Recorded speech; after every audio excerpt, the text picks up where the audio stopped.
Hey, hello guys, welcome to another one of my streams. So today we are going to be pushing again. I've been doing some keys off stream and we've been getting pretty good results. We are almost close, we're almost at 3400 score, which is really important because that 3400 score is going to allow us to get into POG 17 keys. Because people see the number, 3400, it's a bit more like it calls more the attention of people than just a 3300 score. So yeah, we want to get those last 3 points. Luckily, we only have to do either a 15 halls of infusion or 16 halls of infusion to get it. I think a 15 gives us like exactly 3 points. 16 would give us like, I think 7 points or something like that. So we're super close to that 3400 mark, which is, like I said, very important. And I'm also in a very weird place. I love my trinkets. I really enjoy playing with Call to Chaos. It's really fun to have that little proc, which is incredibly strong. It gives you like this trinket. It says it gives you 4,800 strength, but that's not true. It gives you like 5,300 or something like that because we get 5% because we're plate wearing class. A lot of people forget this. Armor skills gives you 5% strength for just wearing your plate armor, and we also have this talent that gives us another 4%. So anything that gives you strength is basically giving you around 10% more strength.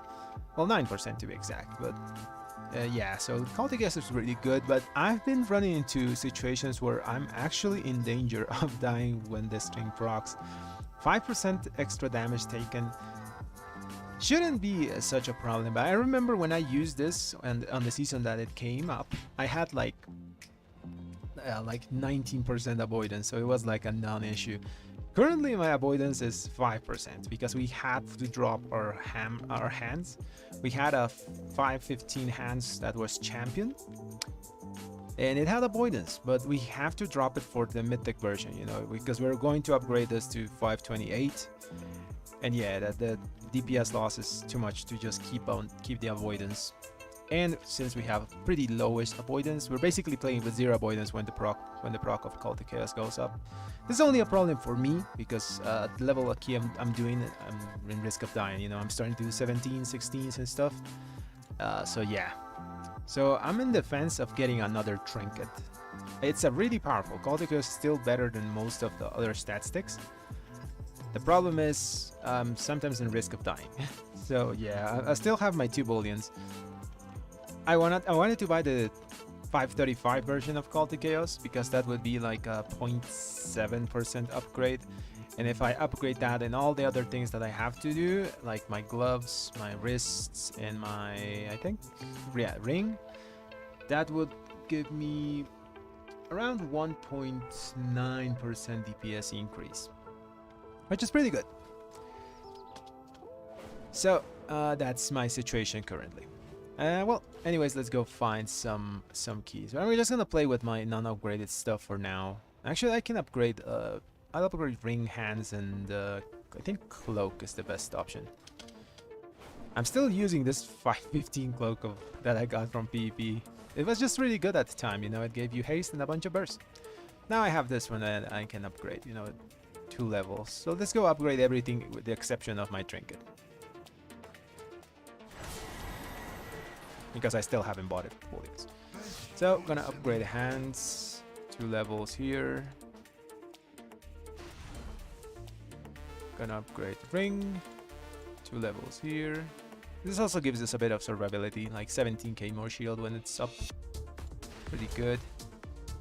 And we gotta upgrade cloak. This is the first one, yeah.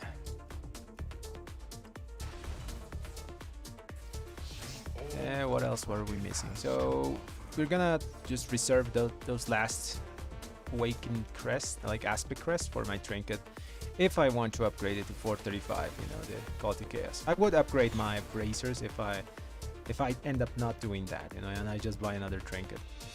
But for now, let's go like this. That gave us an item level, and an item level is basically just like 1% extra damage. Pretty good. Okay, let's use the cloak.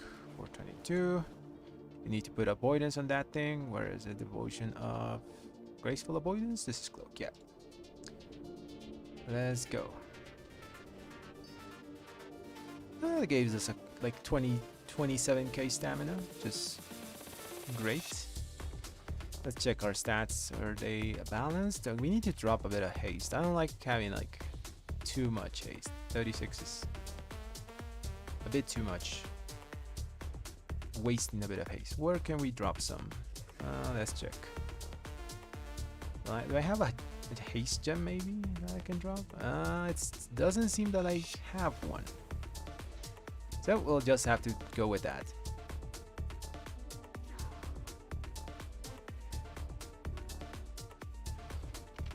Okay, let's look for a gig. Find a house. Let's put 17 so we get 16s and 17s. We want to get those last points so we could join this House of Infusion key. Yeah, let's join this halls. What else? What else is a good? Like we have everything else on 16s. We only need halls 14. And what else is lower? Oh yeah, Ruby Life Pulse. We need a 16 fortified. That should give us 3 points. Yep, basically halls and Ruby Life Pulse are the keys that we want to do today. There's a house here. It has another red. But double red is pretty good here. I had a really fun key today. Was with a warrior tank. He used a melee comp in Uldaman, and it kind of fell because we did mess up the first Brawl March, you know, the totem balls, but it was really close. And it was just doing pretty decent pulls, you know. It wasn't like huge pulls, but like 8 targets most of the times. So,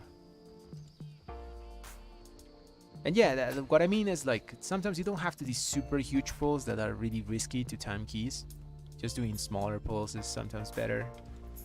Something that I always say, you know, you go slower, you go faster sometimes by going slower. I see so many like Demon Hunter tanks doing like crazy pulls, and I'm like, this might kill the key like at the start, which most of the times it does.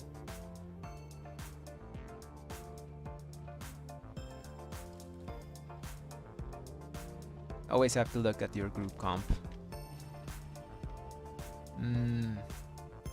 Yeah, he's probably not wanting double red. What else? What else? Not many keys up. Oh yeah, we started the stream early today. Normally I start my streams like at 10 p.m. Eastern at the earliest, but this one you started at 6 p.m. Eastern. So I'm here early.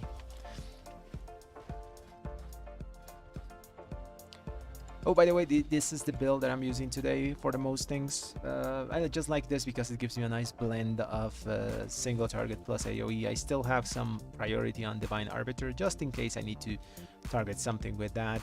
Let's say a totem in the last boss of Brackenhide Hallow, or the totem in Uldaman if we do that. Just gives you an extra bit of like prio damage in those situations. You could also go like this if you want to go like a bit more AoE-ish, like bit more heavy on AoE, but that is only if you're fighting places where you have like less than like 5 mobs and around 5 mobs. If you're doing more than 5, it's normally better, I think, to just leave your Wake of Ashes uncapped without Seething Flames, because Seething Flames is doing basically the same thing as Divine Arbiter. It's giving you some priority, but at the cost of your uncapped Wake of Ashes. Anyways, I like this build. I also seen that a lot of reds are now swapping to Divine Purpose. I checked Archon, and yeah, Divine Purpose is catching up. You know, if it catches on, oh, well, I told you guys. As Critical Strike goes up, like Vengeful Rat talent becomes a lot useless, a lot more like less useful, and Divine Purpose just becomes a bit better. So yeah, that's kind of the trend in Archon at the moment. I always knew it was gonna happen. Okay, let's keep looking for a key. I would do mine, you know, it's a Ruby Life Pulse, but I tend to like save my key for the end of for the weekend, you know, and just join pugs.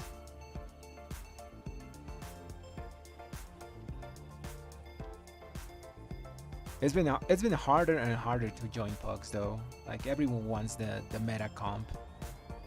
Like every mage wants a priest and an og. I don't blame them. It makes keys a lot chill for them.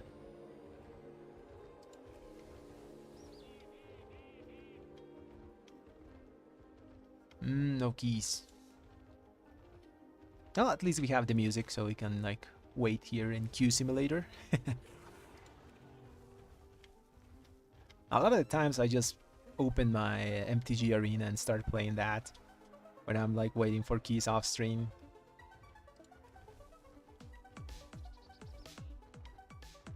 This is 16 old. Oh, I have an Olderman 16. Damn.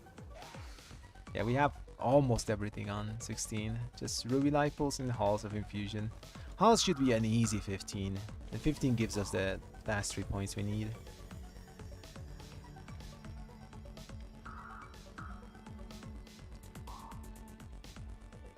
Also, with our current score, we are, I think, number 3 in Stormbreach, and like in the region around number 38, I want to say, I think, on the whole Retribution Paladins. I'm like 170 or something in world though. There's a lot of like really good Paladins in the other regions.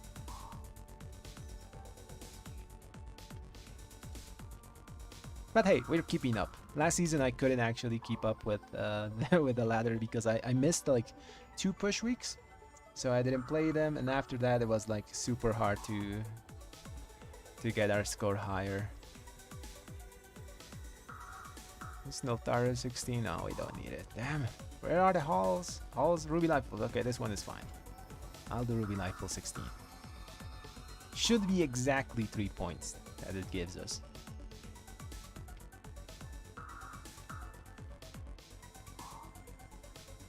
It's gonna be sad if I have to say goodbye to Call to Chaos.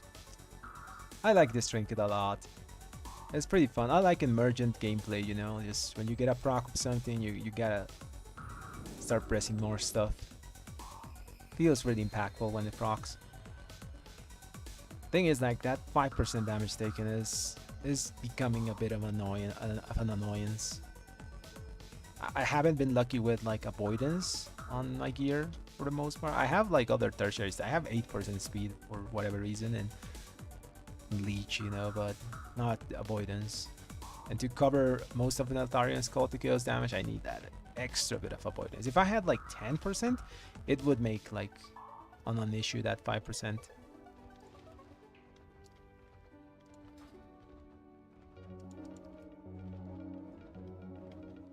I remember the season, like when I had, like when originally this trinket came on, I had like 19% avoidance. I was at cap, I remember. Like the thing did nothing, you know? I barely took damage. But this time I don't have that, unfortunately. And it's because, well, we're using a lot of the gear from the vendor, and the vendor gear can't have like tertiary stats added. I don't know, maybe they should add like when you do a key or something, at the end you get like a little item that you can enchant a piece of gear that it can get like tertiary stats or something. I don't know. I think that could be fun. Like it's a random chance that you can get that item. It's the random enchantment that you can put tertiary stats. There is nothing that we can join. Damn. Maybe in the 15 department. We only need a 15 halls. So let's look at halls. Oh, halls 15. Now 15 here. Oh, there's only 14s. Damn it. I don't know why sometimes there's like more keys and when I'm here at like 10 p.m. Like I'm here early and there's like less keys. I guess people kind of come home at around 7 p.m., right?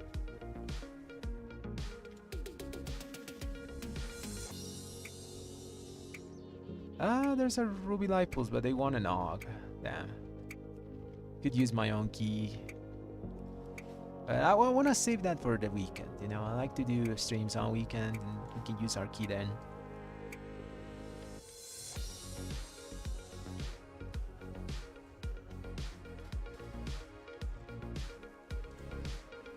Tomorrow I might do a stream of Kata.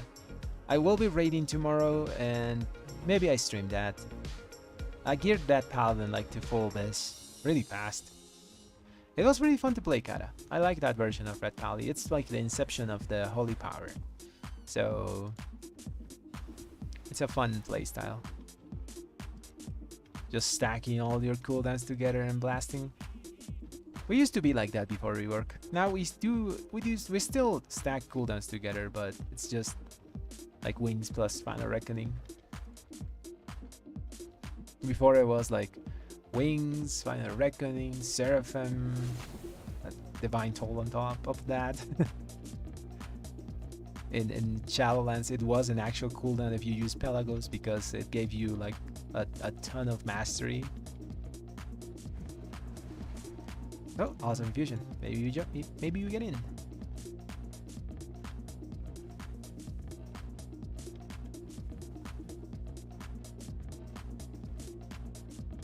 This Demon Hunter has like very weird scores. Like he has like an 18 and then he has like an 11.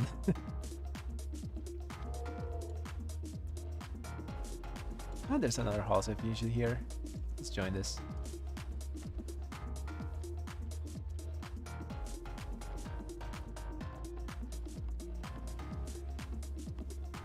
Let's check that they're not like from Oceania. Nothing against Oceania, it's just I lag like terribly when I join any Ocean server key, so I'd rather just not join.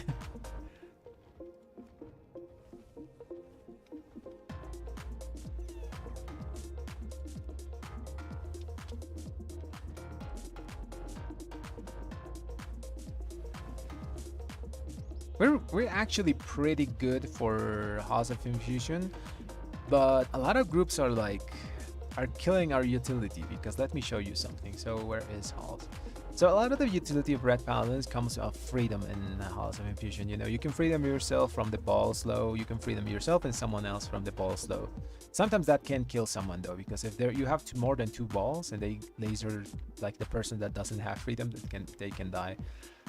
But another part of our utility was in the dragon section. Where is the dragon section?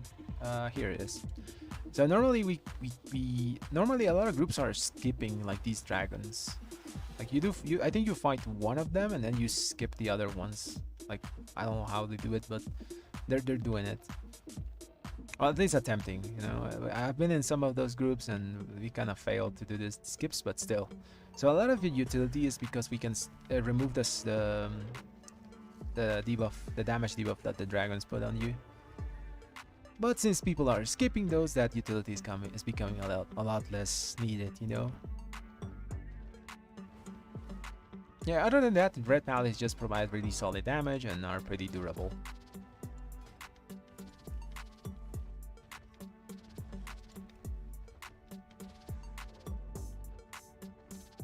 Let's join this Knockut 17. That could also give us points. Knockut 17 should actually be pretty chill this week.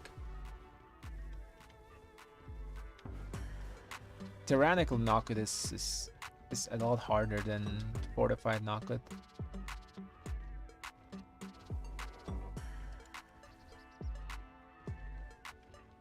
House of Infusion 17?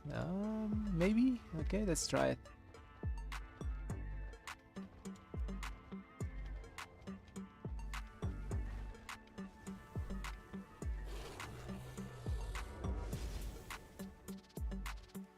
Ruby Lightblade 17, that's also good.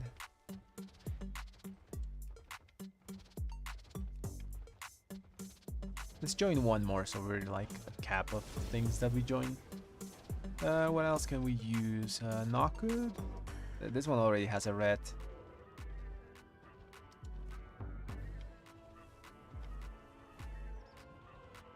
It's pretty good that they put this type of like group finder so you can see what people are on the group, you know. So if you know there's another red, maybe just don't join that. Although I think that double red is pretty fine in most keys. Like double red mage is a pretty solid comp.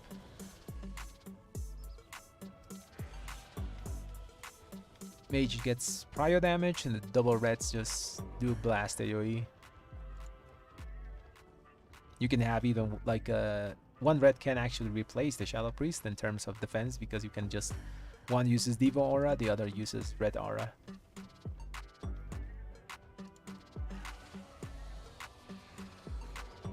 It's not good. 17. Let's try it. The main problem of trying to join 17s is that now I'm fighting for a spot with people that have like 3450 score and higher. So it's a bit harder to get into now.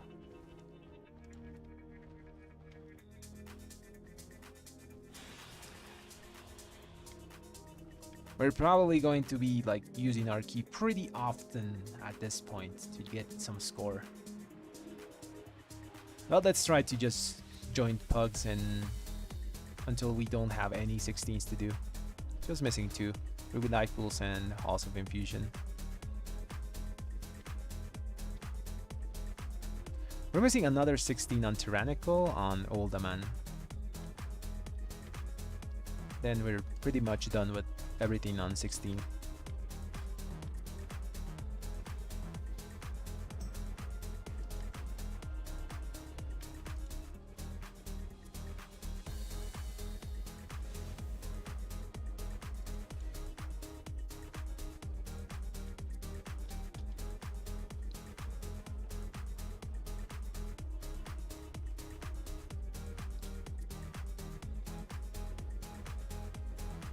We just have to be patient. Eventually we'll get into something.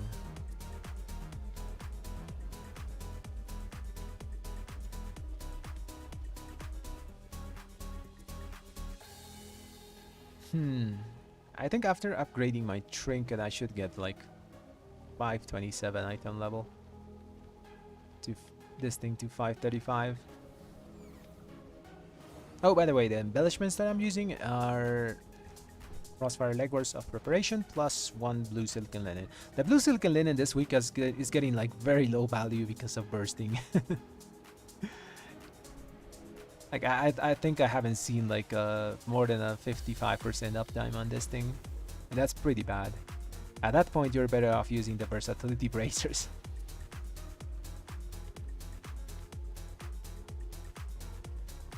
But on most weeks it's just a bit better. You can actually get the uptime higher.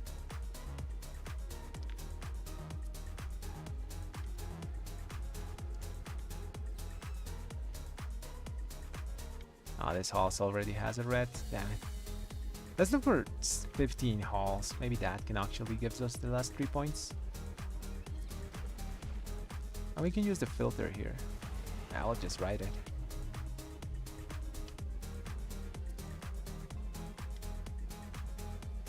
House of Confusion. Let's put 16 so we see 600. Damn it. Okay, that's the only one. Yeah, there's not a single 15.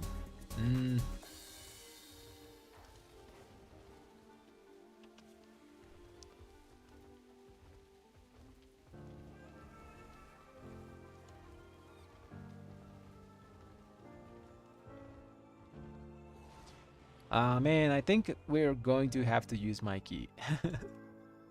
It's not ideal, but... Okay, let's give it like... Let's put a timer. So let's give it like 5 more minutes and I'm gonna use my key. I can't join anything.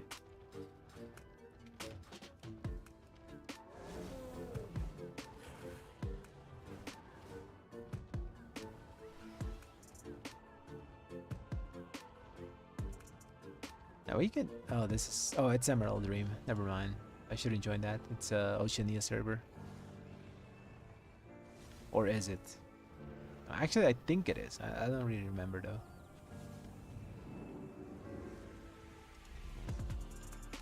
though. Okay, so 5 minutes. If we don't get into a key, I'm just gonna use my Ruby Life Pulse. 16 Ruby is a bit iffy, especially the big elementals upstairs. We need someone to do Prio there, so probably need a mage, and Shadow Priest doesn't hurt. But maybe mage and lock can also be good there. Mage lock red's pretty good.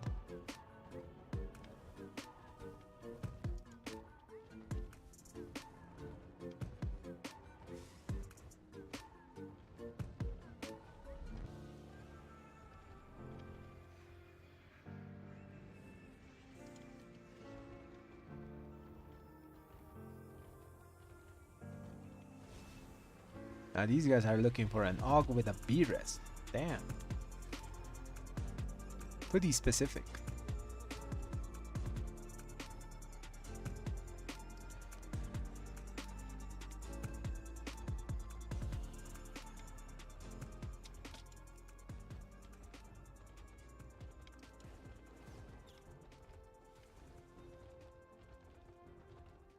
To be honest, we could do an actually like a warm-up key, like a 15 or something like that.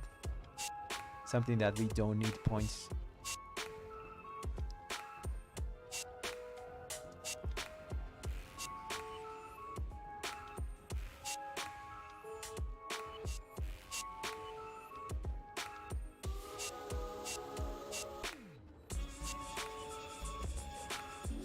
Not a single House of Infusion. Damn it.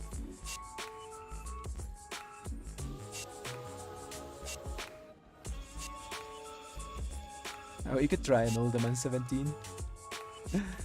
That's a rough key, by the way. That's a super rough key.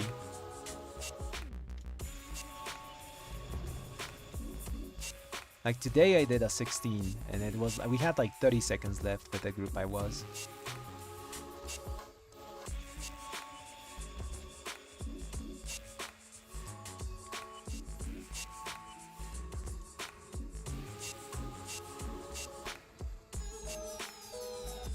Okay, 2 more minutes and we use my key.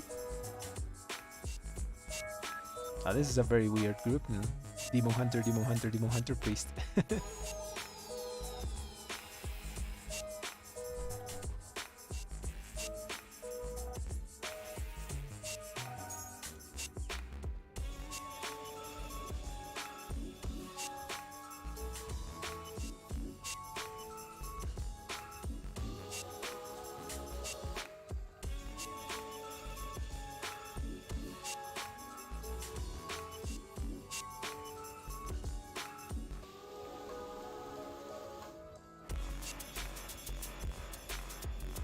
The thing is, if I get rid of Call to Chaos, what do I put there instead? I could use Anvil, but it's a very annoying trinket to use, so I don't wanna use that. It's either Pips, yeah, it's either Pips or a Chromatic Essence if I get rid of my Call to Chaos. Those are my only 2 options of trinket there. I could also use Ashes of Ember Soul. It's just very annoying to play with less haste for a minute every time you use that trinket.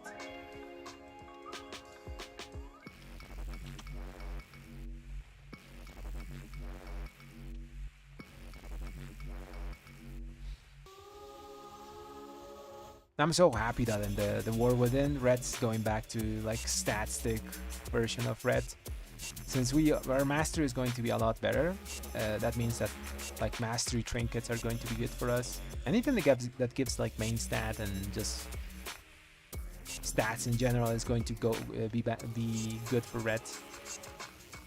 So a lot of those trinkets that just does damage, you know, like Anvil or that type of trinkets are not going to be good for us in the future, I think. And that's a good thing, you know. Red always was like strong with its own mastery. The rework only like nerfed it too hard and we had to use other external power sources. I'm not a fan of external damage on Reds. I like pure red damage. Hey, okay, it's 5 minutes. Let's use my key. Ruby Lightblade 16.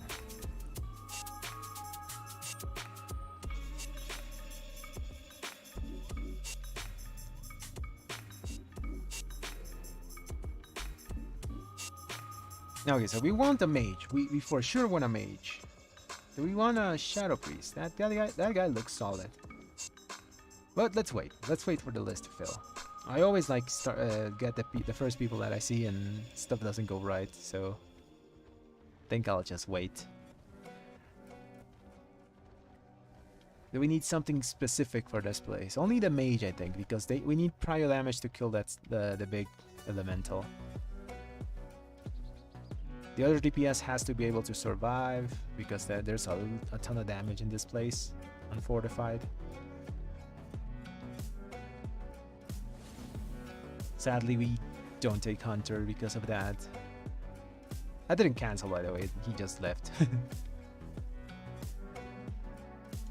It's a shame that Hunters are so squishy. They have a ton, like, really good DPS, but they're like super squishy. You need to play with an AUG to survive as Hunter, I think. This is pretty good.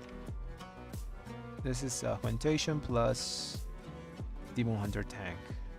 We could take these guys. They've done 17s. Trick DH. I don't know where I've seen this name before. Like, you start seeing the same people's names whenever you get to like say 16, 17s. Start recognizing them. Okay, so if I take these guys, then I have to take a priest. Priest also does prior damage. They do AoE around that, right? So yeah, let's take this. Let's take this. And now we take a priest. Gonna take that duo because they're like in comms and they can blistering what you call it? Scales or something like that. They can coordinate that with the tank. So now we need a priest. I think we take the first guy. He's done 17s and almost all 16s, basically the same as us. So yeah, I'm gonna take this priest. And yeah, that's pretty much it. So now we need a druid healer.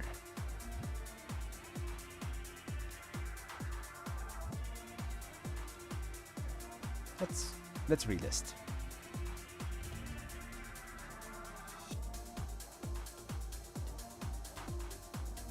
You're right, Kyle. Like, Ashes is really good on big pulls. It's just very annoying to sometimes like drop 700, like 800 haste or something like that. Is it right? You kind of feel it, you know. You feel sluggish on those like 1 minute, the 1 minute duration of the debuff.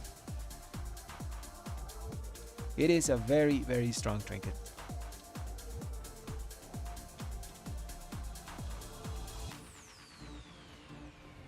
It is one of the options, you know. I can drop my Neltharions and use Ashes of Ember Soul. I was thinking about something more consistent though. Just a nice stat stick there. So Chromatic Essence or Pips. There isn't like a definitive answer on best trinkets for rest. There is a numerical definitive answer, and which is Anvil plus Ashes, which is like the sim best option. But you also have to like see how dungeons play out sometimes, and they're not always ideal.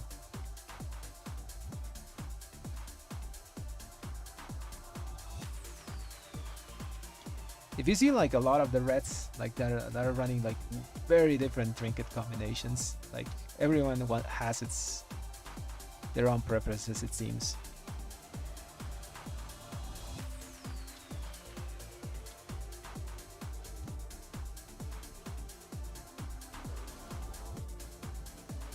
We want a druid, yeah? Yeah, we want a druid. Sadly. Because who is this guy gonna PI, you know? One guy's gonna PI... Like, the priest gonna PI me, and the other priest is gonna PI the evoker? I would take double priest if we had, like, a normal other DPS. But as we are, I think we need the druid. Just 3% burst is pretty good.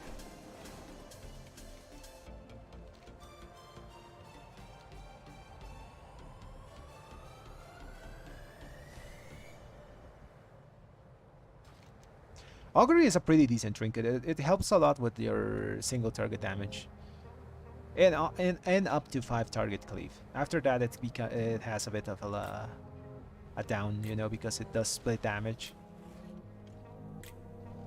But it's really decent trinket, especially because it can go up to 435 at 10 level. So it's really good. Okay, this druid seems fine. He's done +2 Ruby Life Full 14. I think we can wait a bit. Yeah, everyone uses something different. I for example, like to use stat sticks. Other people like to use like damage trinkets. Others do like a combination of both. There's a guy that's using like what you call it is Trinket. It's a pretty weird one. The Datea Trinket. I've seen it being used as well. I don't know how they do it. Like standing there for 10 seconds seems a little sketchy. But hey, people are using it, so. This guy looks fine, I think. He's done 14 plus 2. That means he can do a 16. Yeah, I could never as well, man. It's like stand there for 10 seconds and pray if you don't have bubble. These dragonflight dungeons also have a ton of swirlies, so it's pretty rough to try to do that. I've killed myself with my weapon, so that's only standing there for like around 2 seconds, but imagine standing there for 10. You gotta have like the discipline to do it. I don't seem to be. It's very niche because if you do fire damage, you absorb nature damage, and there's not too much nature damage in dungeons. You know, there's more fire damage. If you do fire nature damage, you absorb fire damage. Let me show you the neck. Where is it? So it's super niche. It's not like a general shield, like for example the filial duty is. Where is it? It's from Volcross, right? Yeah, this. So dealing fire damage makes you an absorb shield that absorbs nature damage. It's very specific on what it absorbs. And doing nature damage gives you a shield that absorbs fire damage. And it also can't like occur more than every 1 minute. So the effect is super niche. I don't think it's best by any means, you know. It's just because you can buy it from the vendor. I think any other like Mythic Plus neck that you can get on Mythic difficulty is just fine because you can actually like get other stats. I wouldn't buy it from the vendor, by the way. The effect is just too niche to be useful.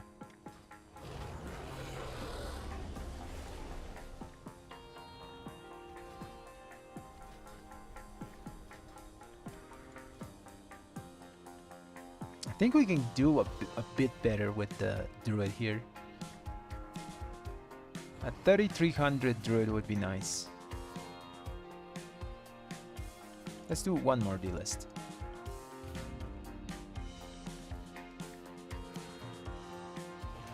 The thing I would recommend to get is this, the Seal of Filial Duty. It's a really good ring. The shield is like, I think my top heal on most of the dungeons. It's a pretty huge absorb. And that happens pretty often. It doesn't have the limitation of the Arboreal neck that it can only happen every 1 minute. It just happens.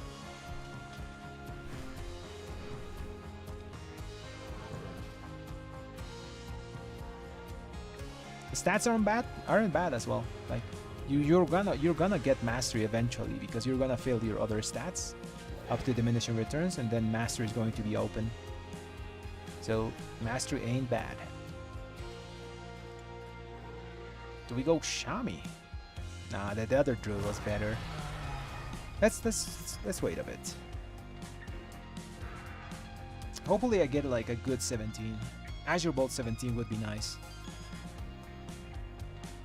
I did a 17 Azure Bolts like yesterday, and we had like 9 minutes going to the last boss, but we made a huge mistake of pushing the boss too fast, and it like spawned the crystals when the boss lit like the orbs.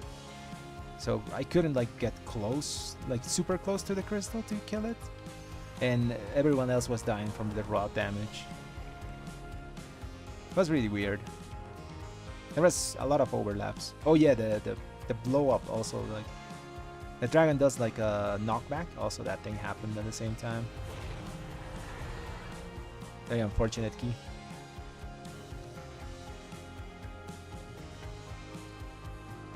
Yeah, Rooted. It's a very rare occurrence. I normally stream super late,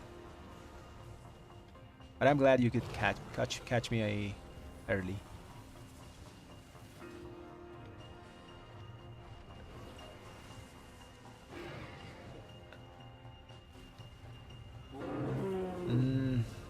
Where are the druids? I need someone that has done this place at least on a 15.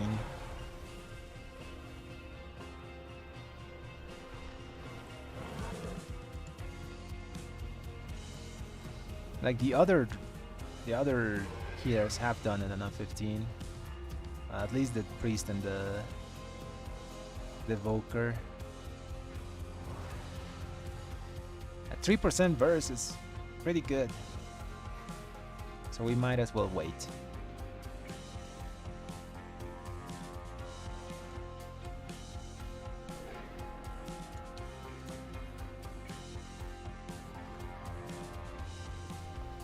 Do I have to change something for this key? Do I need some special utility or anything? I think I'm fine with this. I could go with Light Force Blessing just to do a bit of healing. Yeah, I'm gonna do that. I don't think I need my Unbound Freedom, like movement speed. I also don't need Cleanse Toxin, so I'm just gonna take Stun. I have to remember to swap it back if I ever do a Bracken High Howl though. So I have the Dispel.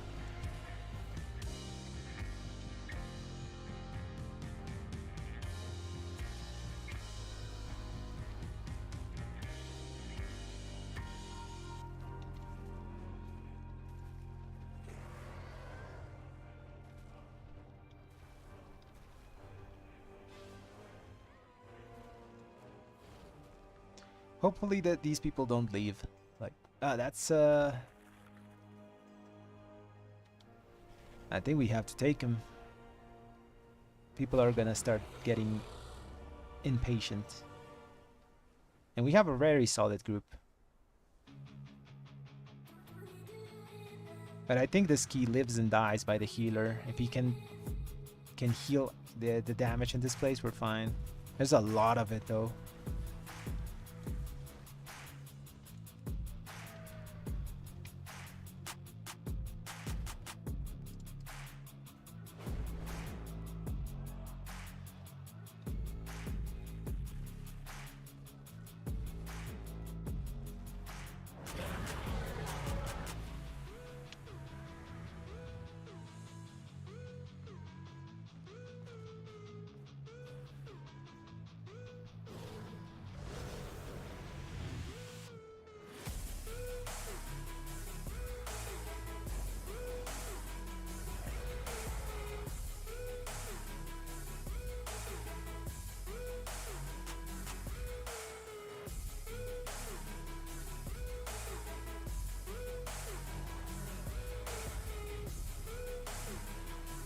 I got one more D-list. Okay, that's the final one. I'll pick someone.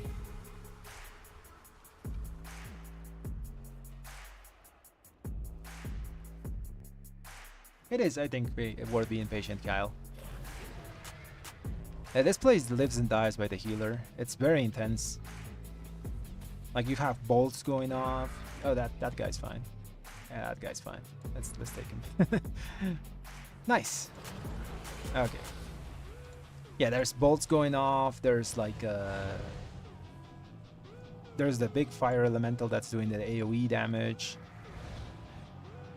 The flame damage shouldn't go off though. We have stuns, we have stops for it. But yeah, there's a lot of intense damage. Also the dragon, because we're gonna do one of the dragons. Probably gonna do the thunder dragon. Although some groups do the fire one. I think everyone's close. Let's summon the evoker.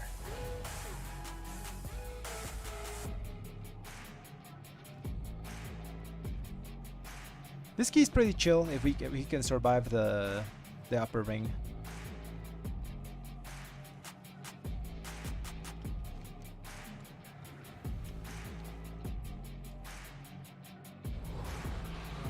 No one summons anymore. Everyone just runs in the dungeon. Okay, let's run in. I guess the evoker will get here eventually. Okay, let's check his route.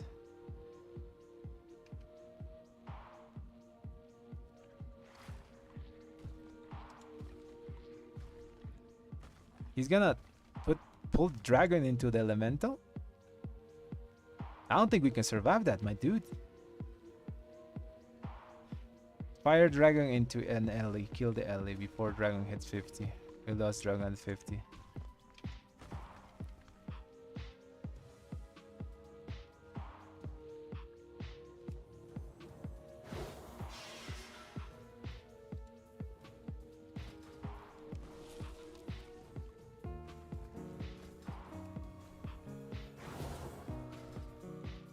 Where's the evoker? Now he's here. Okay, so we're gonna do some weird stuff here. Hopefully it doesn't backfire. He wants to pull the dragon into the elemental and kill the elemental before the dragon hits 50% so we don't explode. It's doable, but it's very risky. Personally, I wouldn't do it. And this first pull is huge if he's gonna do it like that. Okay, pray for me, okay? let's ready check.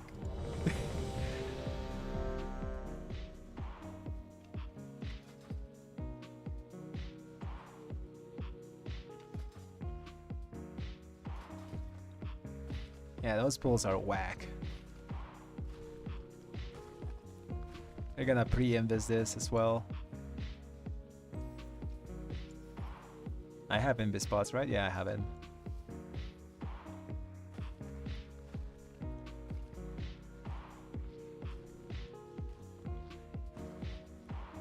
Okay. Pot after second boss. Okay, we're gonna do invis there. Oh, let's send it. Countdown. Oh, it's my key. Also, I have to pre-invis.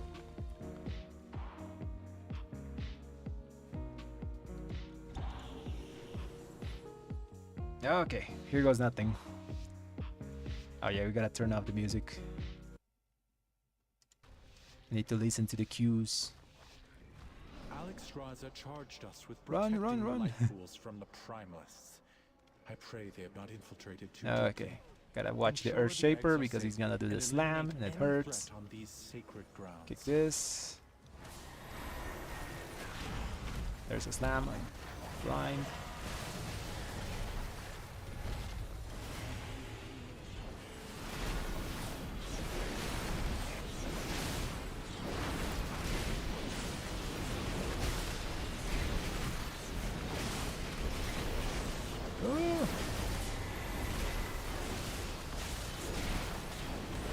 I hate those tornadoes, man.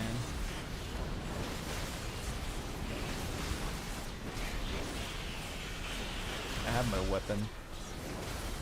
Oh, bubble and use it here. Yeah, that was a good call. So I was gonna die there.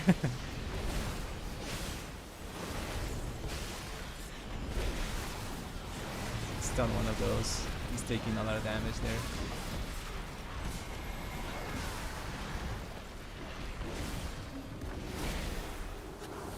Ooh. Too much bursting, I think.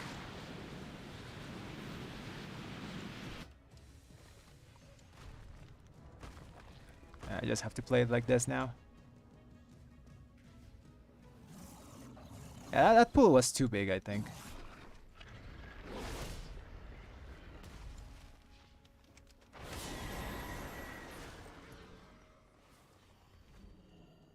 There was too much bursting at the end. Should be fine either way. We have a lot of time. We killed most of the things here, and with the route we're doing, shouldn't be an issue. Playing in the bouncy castle is annoying though.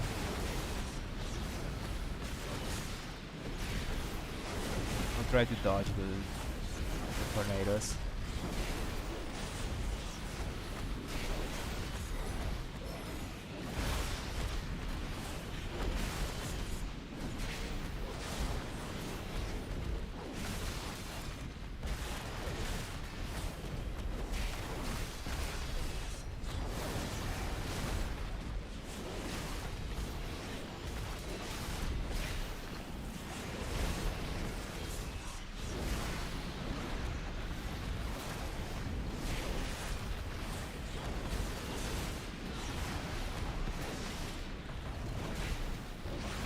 Now we have cooldowns for next pack.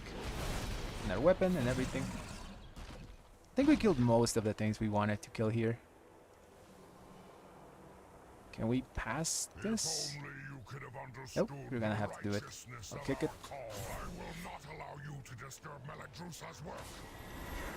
Need another kick. One more kick. My kick is up in 3 seconds. Kick it. It's my weapon here.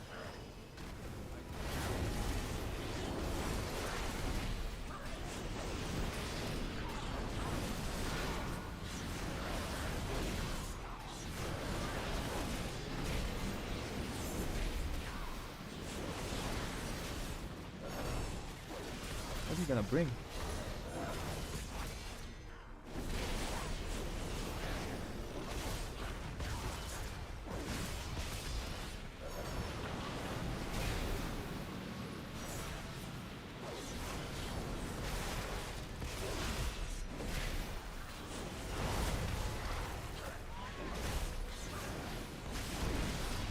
He pulled the rock back?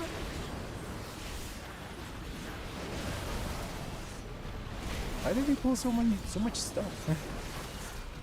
I don't think we need this thing.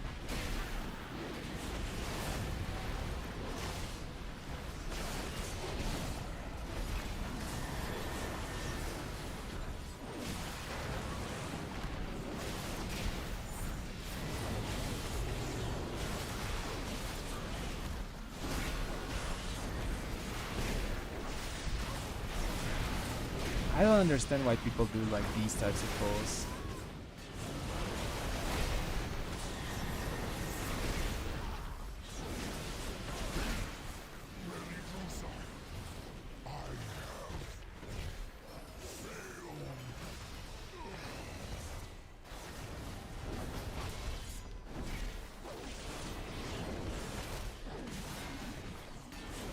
I think we still can time this, but it's gonna be close now with these mistakes.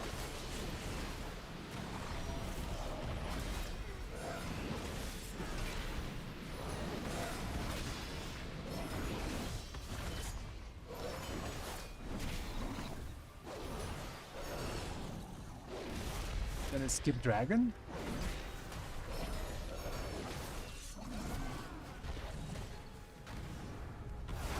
This guy is like asking so much of the group. Like, we're a pug. We don't have comms. We're not gonna play any dragon.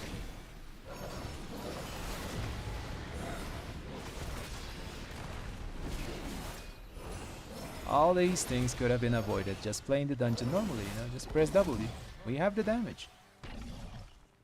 You will not interfere. Might consume you.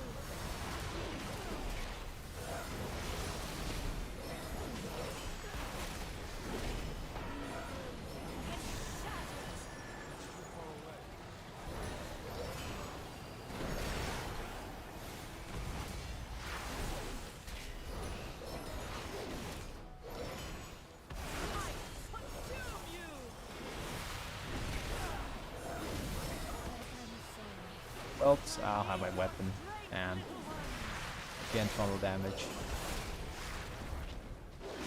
My children freeze your bones.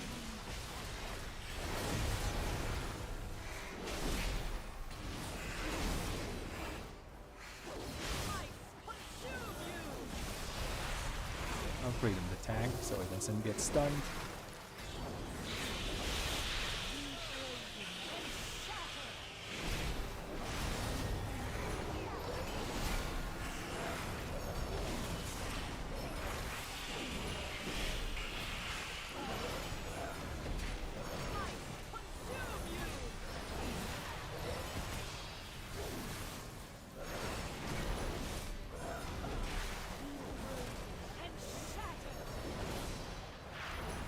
This time I have my weapon for the whelps. Have the shield here so it explodes.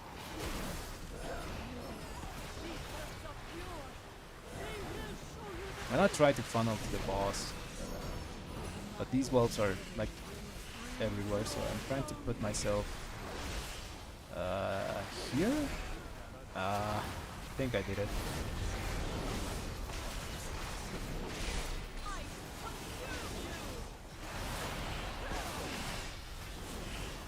try to like give my back to the whelp so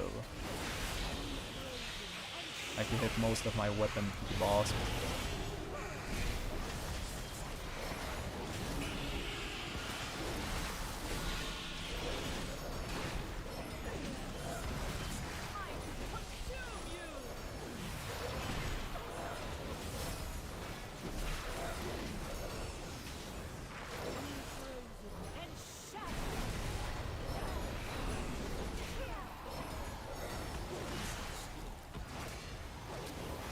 Heal a bit there.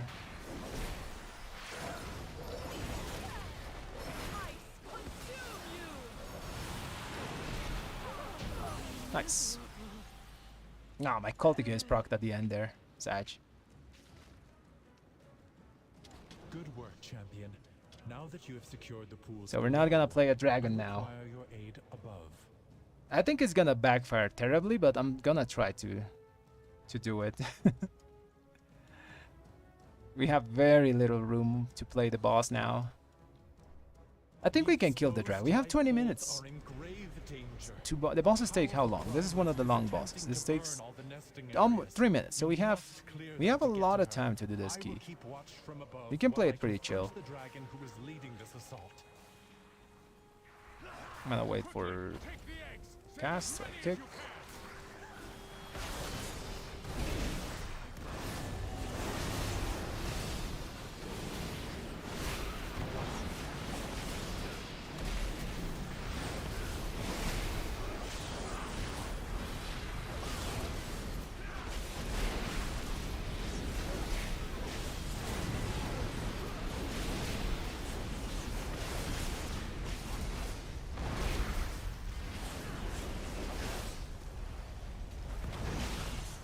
I'm here.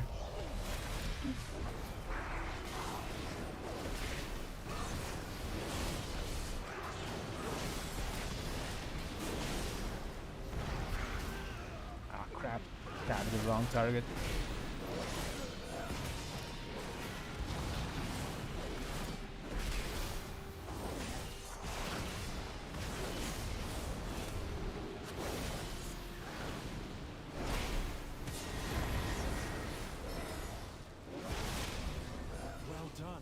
You have secured the first pool.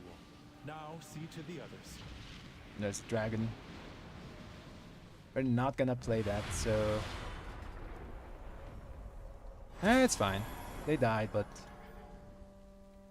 by the time they get here, the dragon should go away.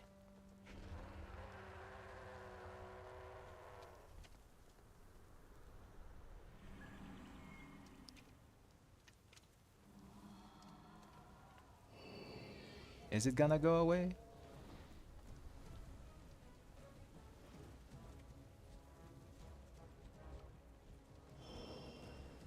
Okay, it's gone.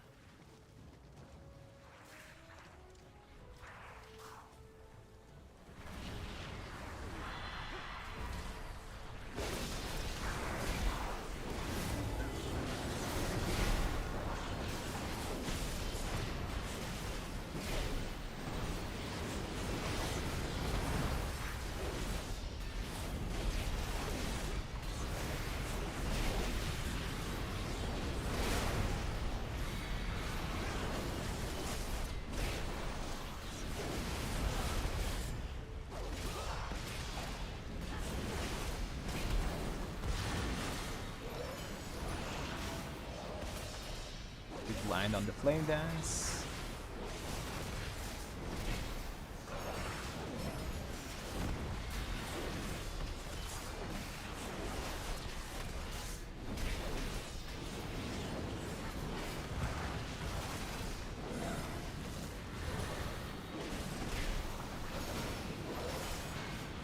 The purge on that thing.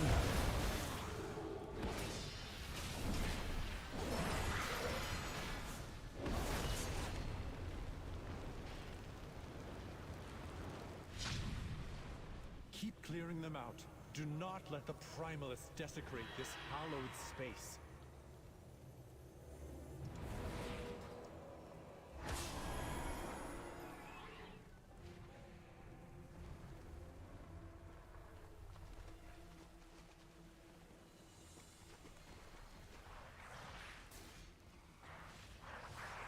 Okay, now I'm gonna put my potion here so I don't use it accidentally. Oh, we're gonna double here again?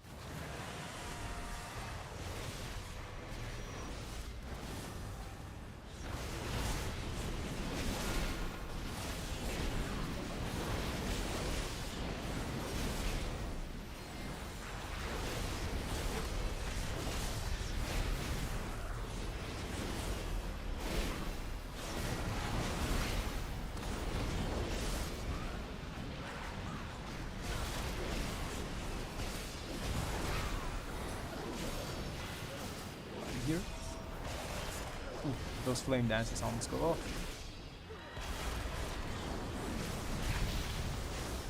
You are almost to the master of these minions. Hurry onwards, champion.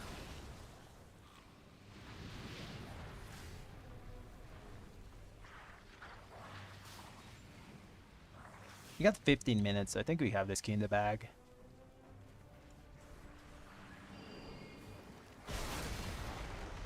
I'll kick that one. It's coming back. I think we can play a dragon.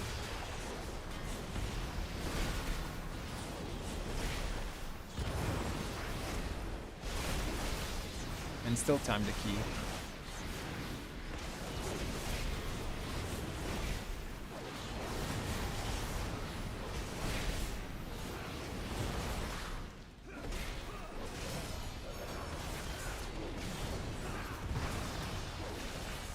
Shoot here. Everything hurts a lot. Stun one.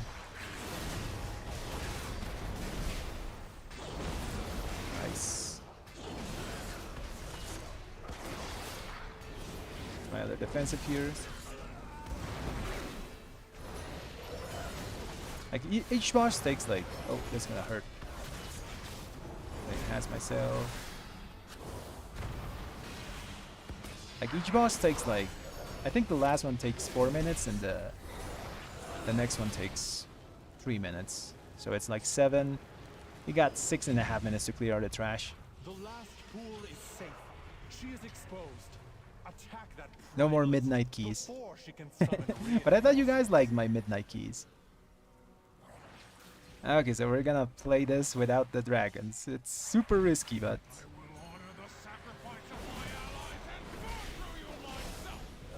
I want the elemental to appear.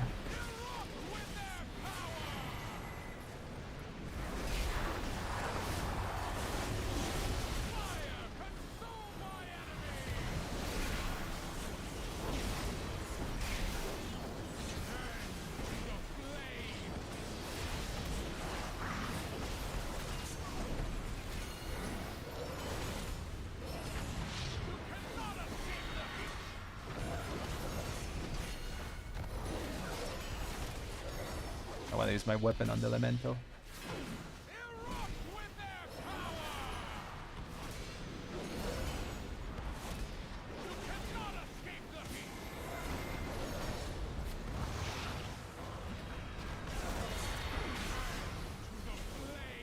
This. I have a key for that. Ooh, that's gonna blow up instantly. Oh, never mind. It didn't blow up instantly.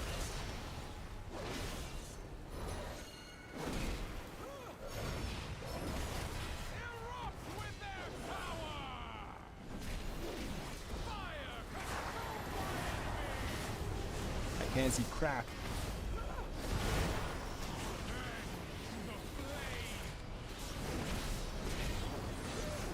That. Kill the elemental.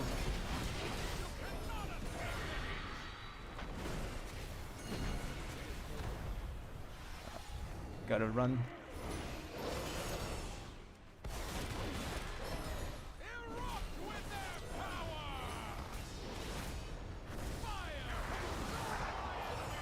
To be honest, I hate this, by the way.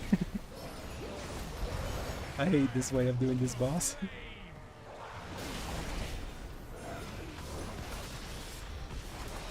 I'm single targeting the elemental because it has to die. We don't have too much room.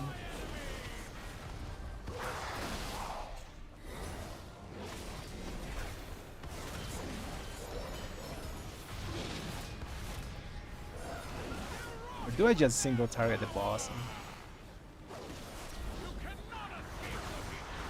Nah, we have to kill him anyway.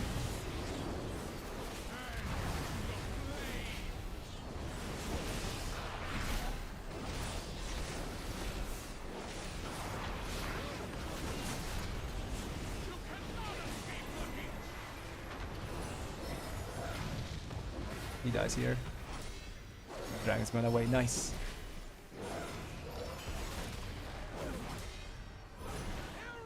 Kill it. Kill it. Okay.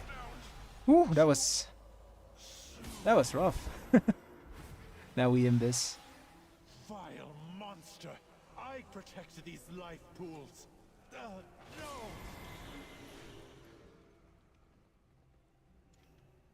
Can I make it? Yeah, I have 10 seconds. I can make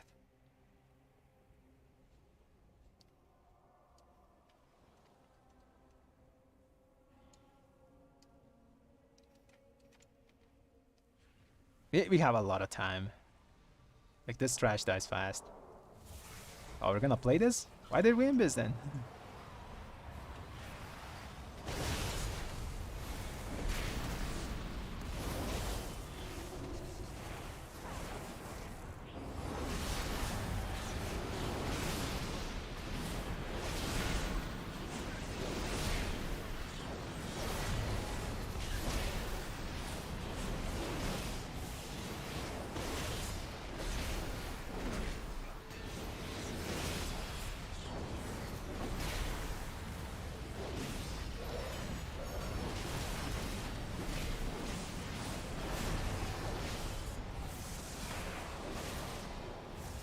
Have to be a bit farther away so I don't get attacked by the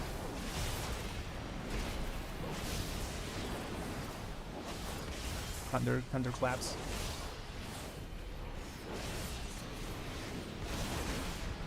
Nice. Pot here so the percentage damage healing keeps me up. Okay, now we are running low on time a bit. I have my weapon. Kick close fire. I kick fire. Okay, I'll kick close fire. We're gonna have to do this pull. Super risky, but I think we have to. I'll wait for the kick and with my weapon and use cooldowns.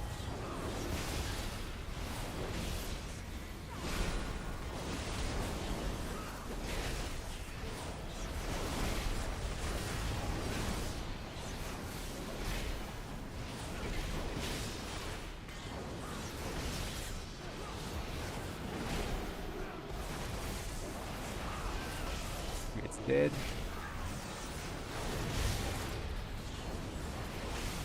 Got hit by thunderclap again. Not ideal.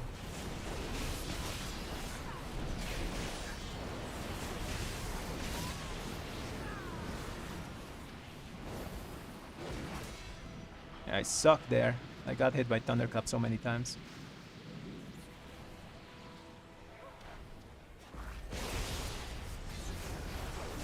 Okay, this time I didn't get hit.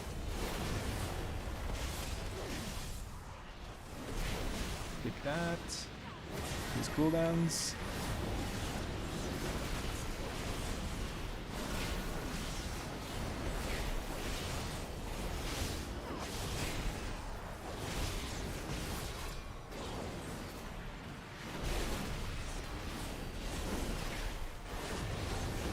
And we got 6 minutes for boss, right? We got this, we got it.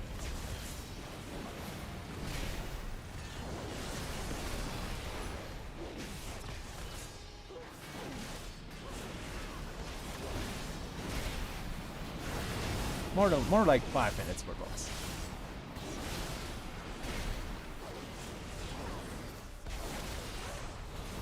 I gotta play at max melee range from those guys because they do that thunderclap that takes away my haste.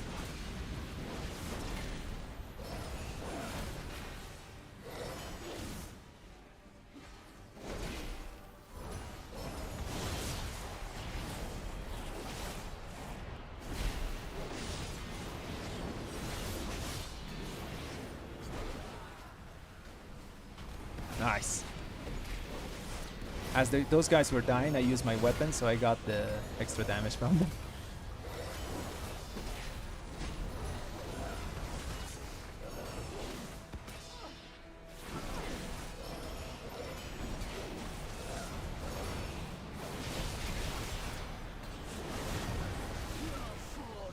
Okay, 5 minutes to the boss.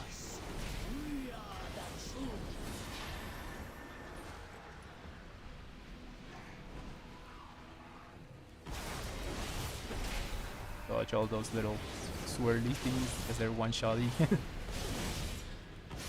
I have like one of these little guys hitting me.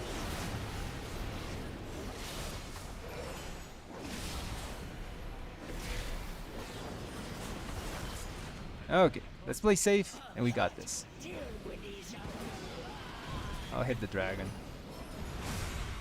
Can I hit both of them? I think I can. Okay, I hit both of them. For a bit, at least. Who gets the spit? Do I get the spit? Nope.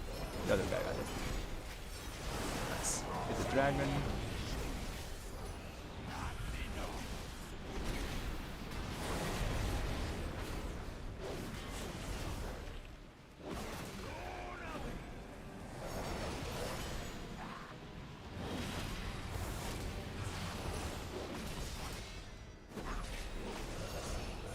Dragon.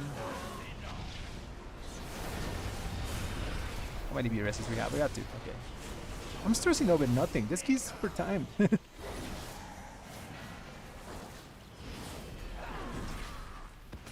have my weapon. He's got the spit. I have it. Okay, it's fine.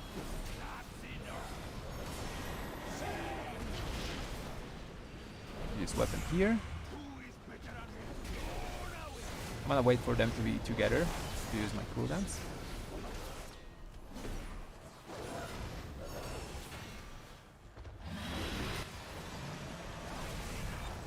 While the chaos is up. Kill the Evoker.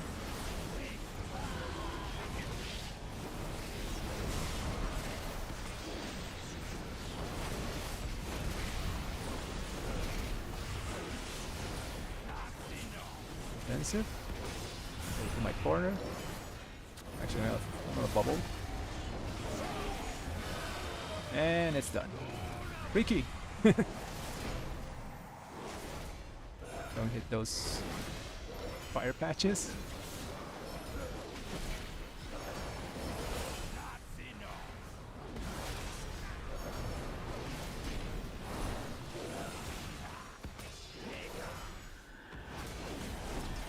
Come on, give me an Azure Bolt. Azure Bolt 17. Nice. 3 points, exactly 3,400. Ah, it has speed. I wanted avoidance or something like that. But the primalists are still a threat. We must be That's pretty good. Pretty good. 3,400 on the dot. And we got it on stream. I'm so happy.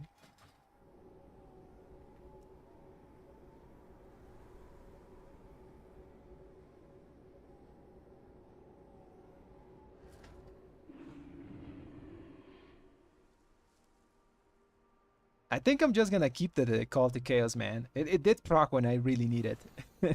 It came in my time of need. How much was the uptime there? I wasn't so far behind the priest, you know. I was like the normal behind the priest because they are really strong currently. So let's see, where is Call to Chaos? 19%? That was overall?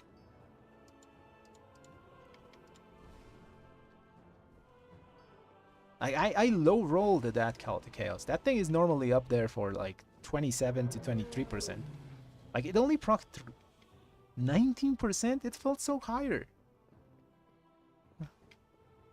At the end it procced like 3 times, but... Oh man, I think it low rolled a lot there. Still timed it though.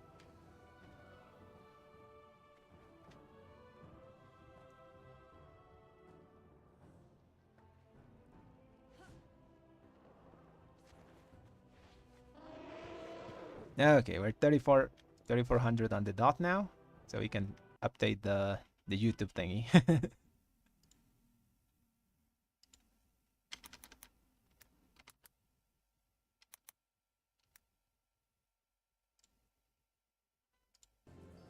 My overall is okay, so this is with Evoker. So my overall normally would be 580 to 600 without the Evoker, probably. Something like that.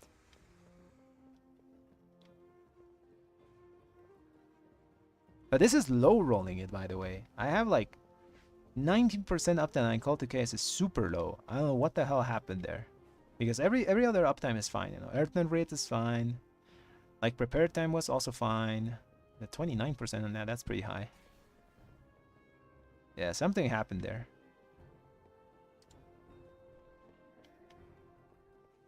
It did proc when I needed though. Like we had like a triple proc at the end there. So I had it for the whole boss fight.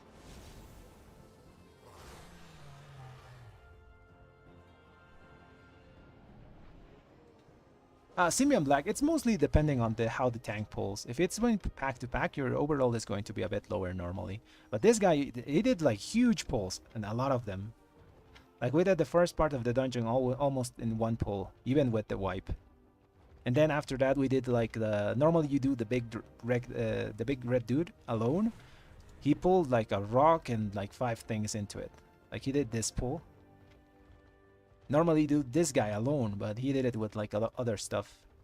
So like every single pull we did was big, or at least 6 targets.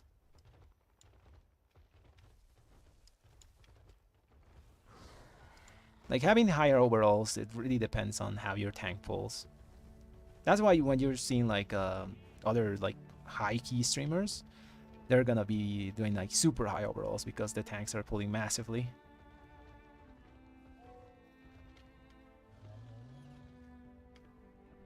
Oh, thanks Rudit. Thanks Rudit for the...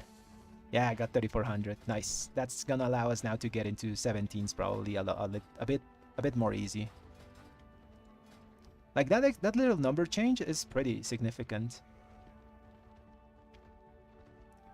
Like people see 3400, oh, this guy must be good, you know, even though it's like not that far away from 3300. Yeah, Kurba has crazy numbers because they have like a full group. They have a group, you know, they're coordinated and all stuff. They also play with Crit Cake, I think, right? So in coordinated settings, you can always have like higher overalls. I remember when I played with my group up to Shadowlands, I had like crazy overalls. If you see some of these all bots, because of the group setting we had.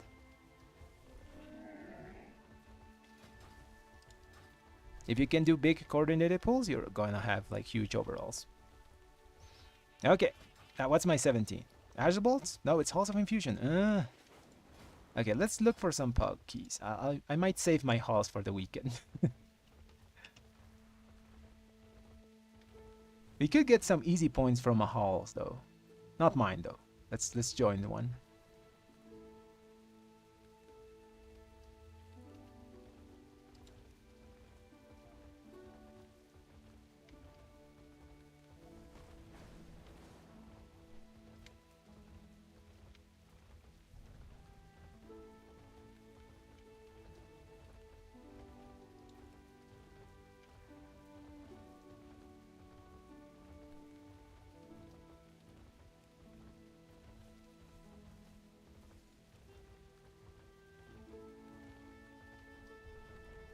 Also for overalls, a lot of the people that have like super high overalls also have like the best gear because they also raid mythic. That's one thing that you have to think. Like a lot of the high mythic plus players also do mythic raids, so they always have like the best gear at their disposal. Like for example, I don't do mythic to a high level, you know. Like I normally do that for first four bosses, something like that. So I kind of have gear. If you're not doing mythic bosses, you're always going to be a bit lowish because of item level. Until you catch up. Eventually, like the season goes on and you get vaults and you can get some mythic gear from there.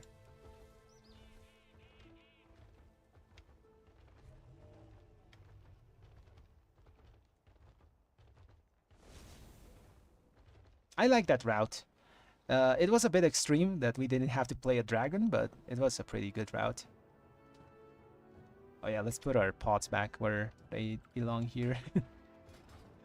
It's because I have a macro, by the way. If you see me moving my pots, I have this macro that I use for my stuff. So this macro allows me to use Wings, Final Reckoning, and also whatever pot is in this place. Like where my Elemental Potion of Ultimate Power is. I do that because sometimes they ask you to use an Invis pot, so then I can just move this away and not use my potion by mistake. Because I really don't want to have another keybind for my potion, so I just macro it to my Wings.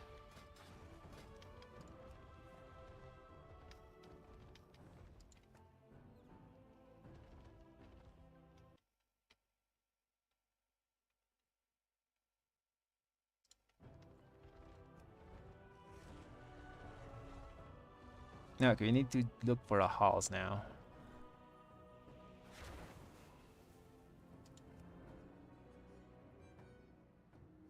And we could join this group. We just ran with these guys. The Demon Hunter. Maybe he takes us.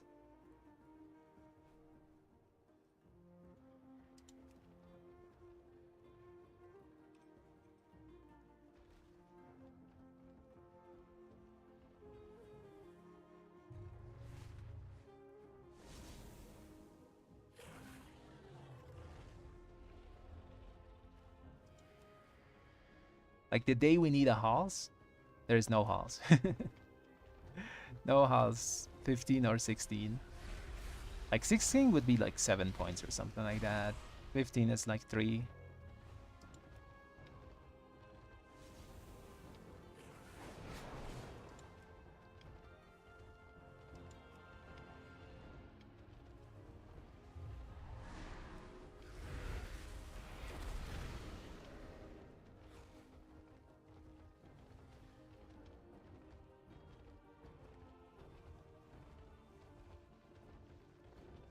Let's put 16 just to look for something that's... Oh, there's a house 16 here. House 15. But they're probably looking for something that does lust, and we don't. And we might as well try, you know. Maybe they'll accept us.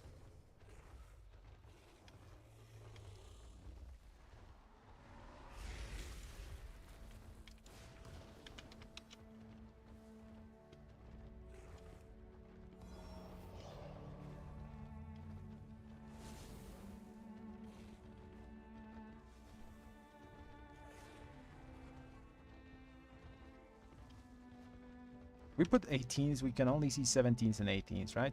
There's not many. It's 118 and 117.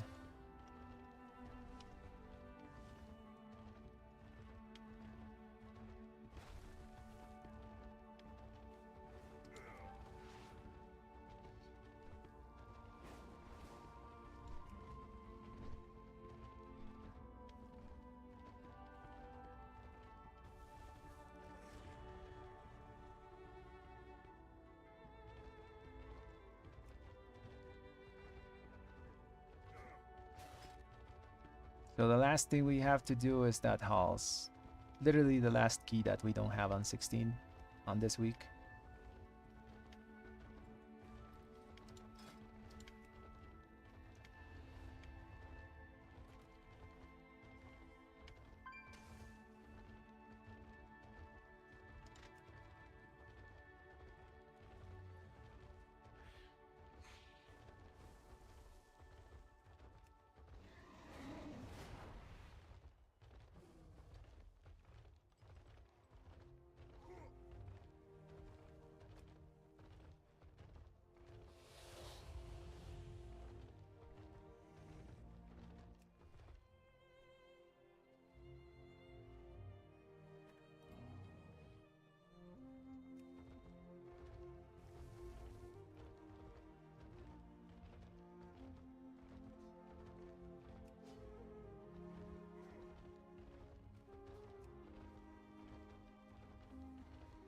Takes so long to get into a key, man.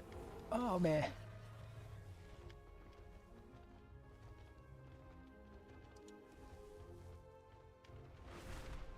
And we didn't even get into it. That was my key, right? Yeah.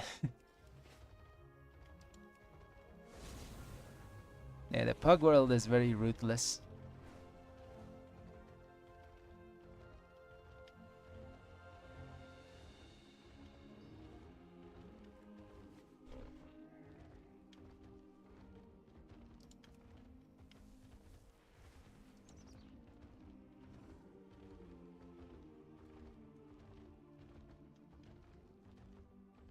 There's a House Infusion here. It's a 17 as well. If we time that, we can actually swap ours. And how was damage distribution there? I think it was fine. 22, 10, 8. So everything was pretty fine. Yeah, that's the normal percentages.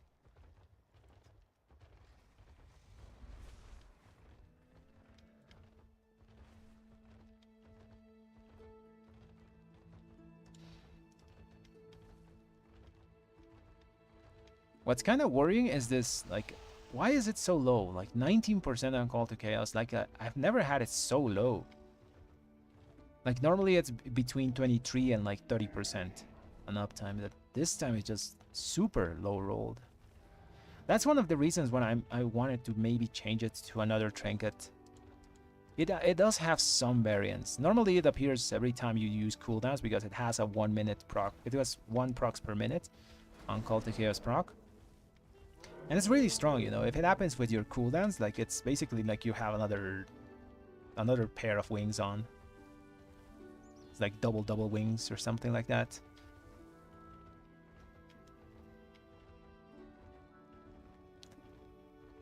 But if I swap it for a bit more consistent trinket, like a bit more consistent trinket, like a Pips or a Chromatic Essence, I'm not gonna have the highest highs, but I'm gonna have a bit more of a consistent line in damage.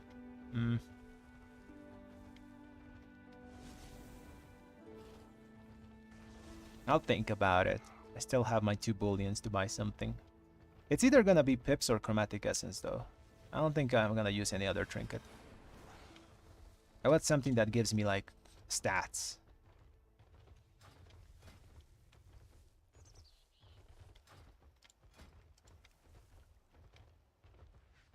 There's a halls here.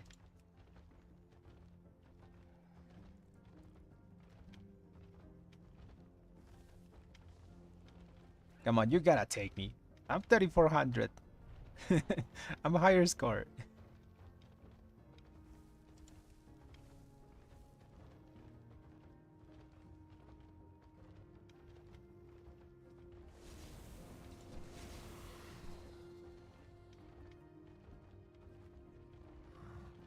Yeah, I could join this group easily.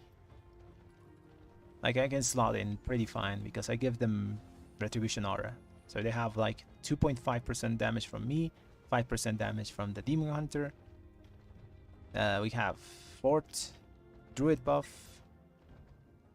Yeah, red slots pretty well in this group if they take me. And we for sure time this key. Oz is a pretty chill place, especially with the skips that people do.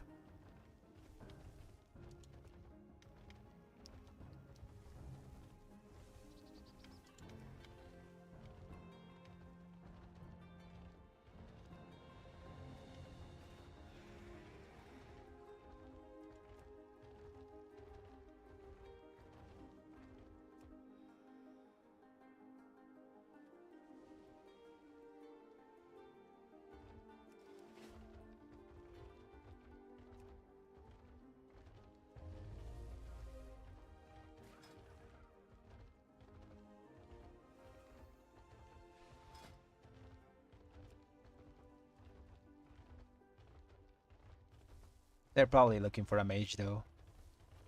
Everyone wants to play the god comp. I'm pretty surprised that Blizzard hasn't actually done any nerfs for this season, but I was thinking they were going to do a small balance patch, you know, but they did nothing. I think they nerfed Demon Hunters by just a bit, but Wasn't enough to like knock them down from super tank.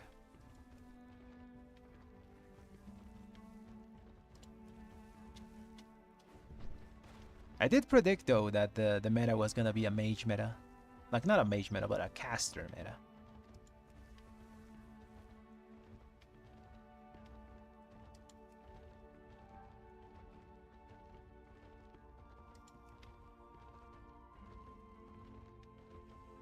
I guess we have to do our own Halls of Infusion. If it goes down to 16, I'm still fine with that. Even 15 is fine because it gives us score. Okay, let's wait for 5 more minutes. If in 5 more minutes I don't get a key, I'll just use mine. Oh, melee cleave. Let's go in. Get me in there. I am a melee and I like to cleave.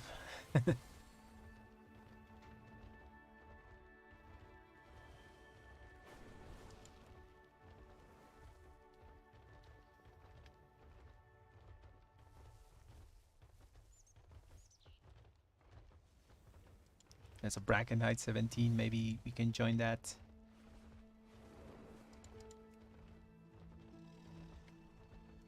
Yeah, getting into the 17s now, it's just competing with the meta specs, which is gonna be a bit hard.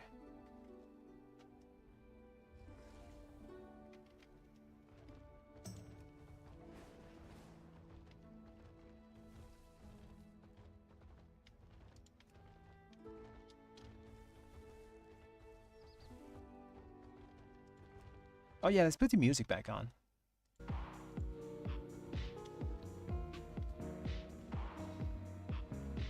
The reason I turn it off when I'm doing keys, it's mostly because I listen to what the mobs do, you know, the bosses. They have cues when they do abilities, so I listen to those so I know what's gonna happen.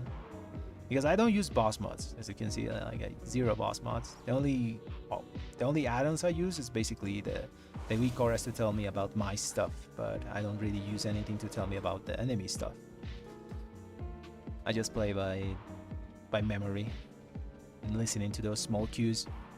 I think I like it like that, you know. Like playing with boss mods, I don't have anything against it, but it feels very robotic. Like playing in I don't know. The way I play, I like it a bit more because it's a bit more organic, you know? Actually playing the game, not just looking at timers.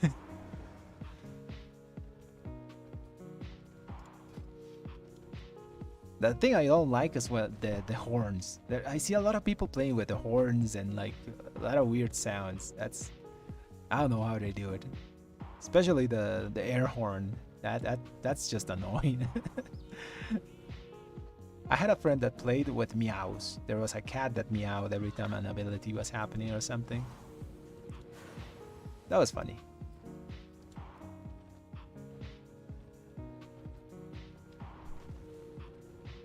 They got a hunter? That's not a melee. It says melee cleave, but... Let me whisper him.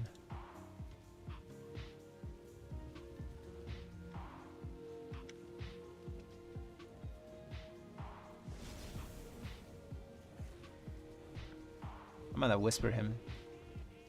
Tell him that Retribution gives 5% damage buff as well with Retribution Aura.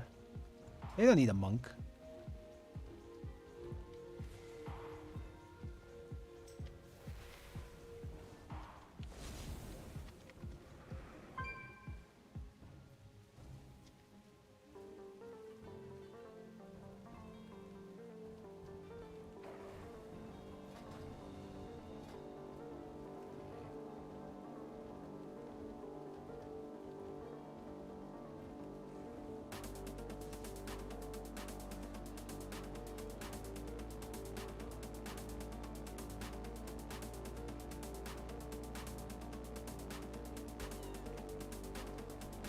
Kevi, I think I forgot to update the talents, by the way. If you're wondering what I'm using, it's this thing.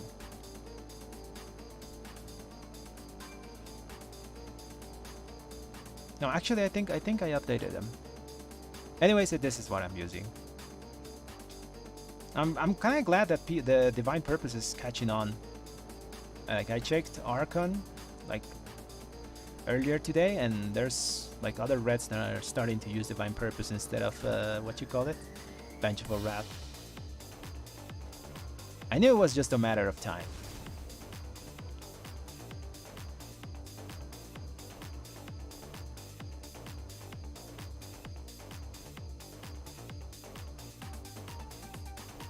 Yeah, this is for Mythic Plus. Both builds are for Mythic Plus.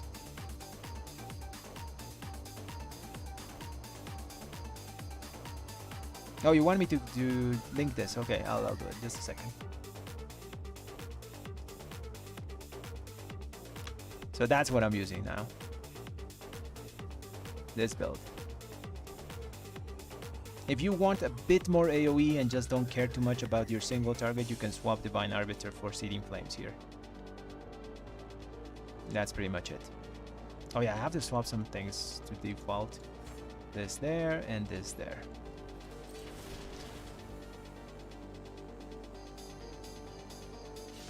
Just in case I do a Bracken-Eye Hallow, I don't go there without my cleanse. So Nelthara 17, we can join that. Okay, it's 5 minutes. I think we have to use our key, sadly.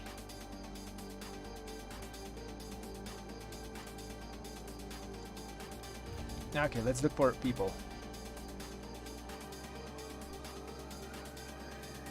Yeah, all my builds are for Mythic Plus. I rarely do raid builds.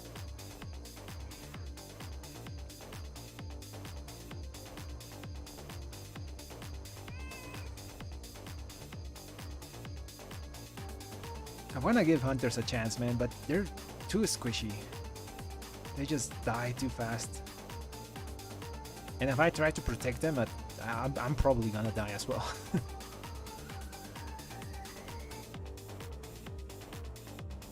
Sure, these are my items.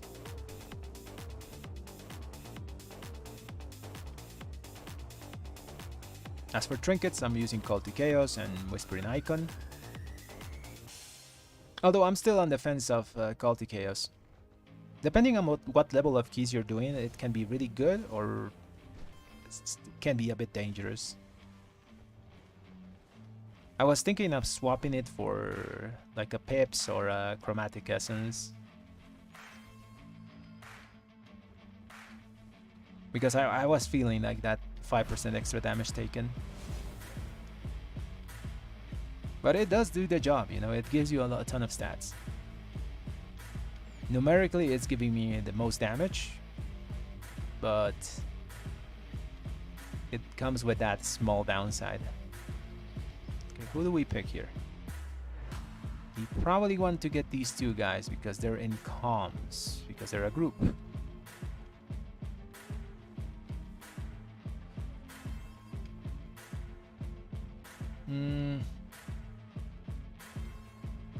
I think we take them. Yeah, I'll take these two. That's Mage and Demon Hunter tank. Now we need I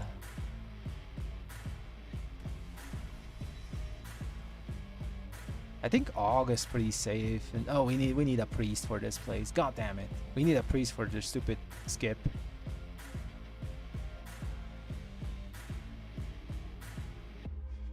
No, I'm not running the haste rune on weapon. I'm running the Earth and Writ. Mostly because, at least for me, I have like too much haste. Whenever I'm in a pack, I proc my Frostfire Legwards, and this gives me like a massive amount of haste. So if I were to use the wafting thing on my weapon, it would just get super DR'd. So the sim is telling me that Writ is a bit better for me. Even though it technically gives less stats, because of the amount of haste I get, it's hard DRing a bunch of it. So just the flat mastery is a bit better. I could move some stuff around to use wafting. Like lower a bit my haste on my gear, maybe.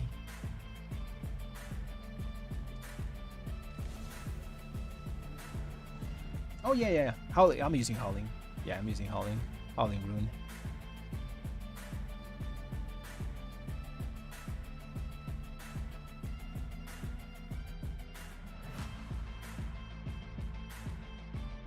You're using Hoof and Anvil. That's a pretty good combo, man. I would keep using that. Anvil, I'm one of the people that don't like too much Anvil because it's very annoying to use in Mythic Plus sometimes. But it's a really good trinket if you can keep the stacks for the whole run. Okay, who do we get? Okay, this guy looks fine. Okay, let's take this druid, and now we need a priest to do the skips.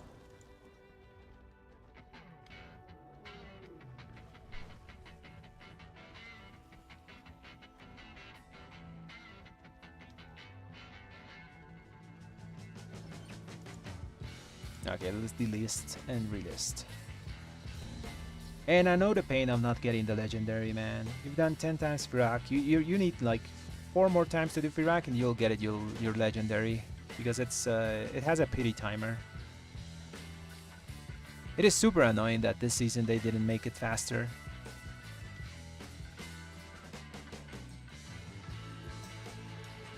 Who's this mental?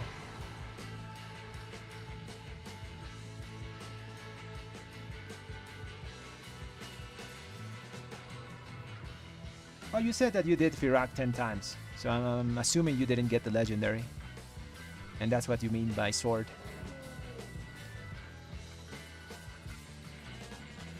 You have to do it, I think, 14 or 15 times. I think actually at the 15 kill, you get it by default. It's a 100% drop rate. On heroic, yes, on heroic. It has to be heroic kills. Normal kills don't count. Yeah, Signet is really good if you can also keep the stacks. But if you're gonna use one of those trinkets, it's better to use the Anvil one because you have that small like active that can extend your stacks by like an extra 20 seconds, I think, when you're off combat. They both are very similar, and also Anvil is like direct damage. It just happens, while the Signet is dot damage. So if you hit something with your Signet, it has to like tick, you know, to do the damage. So if you hit something and it's about to die, you lose all that. So technically Anvil is a bit better. Both are the same idea though.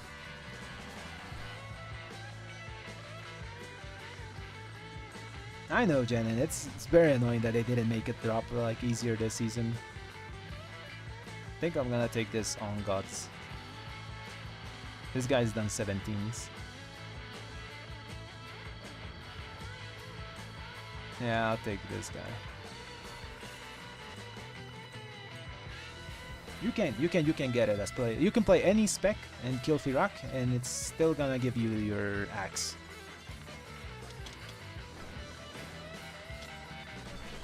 A lot of actually Reds, a lot of Reds were complaining that their tanks, their prot ally friends were getting the axe before the Reds. It was so annoying, man. I hated that axe. That's the main reason I don't transmog it. You know, I'm still using my Ashbringer because the legendary like never dropped for me until the last week of the season. Like, the last week before they added the pity timer.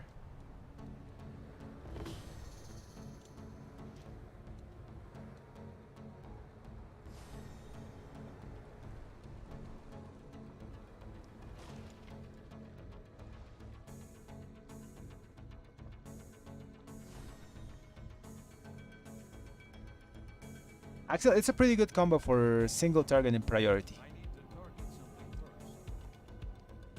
Augury is great for boss damage and up to 5 target cleave. It's really good. It loses value after that though. And Anvil is the same thing. It does a ton of priority single target damage, but in AoE situations it's not gonna do too much.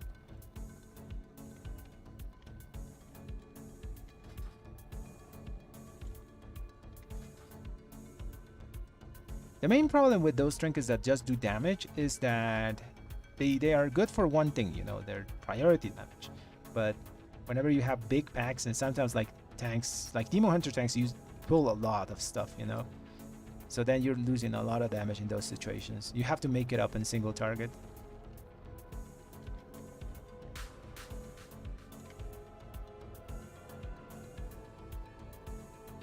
Yeah, that's a pretty good combo, Kiwi. Like, Blaze Binders is good for like both types of damage. You know, it gives you just a bunch of strength for your cooldowns, and it works both in single target and AoE. It has a bit of an anti-synergy with us because we're like very front-loaded damage, and sometimes you don't get the full 6 stacks early on when you are using your wings in Final Reckoning. But it's a good combo.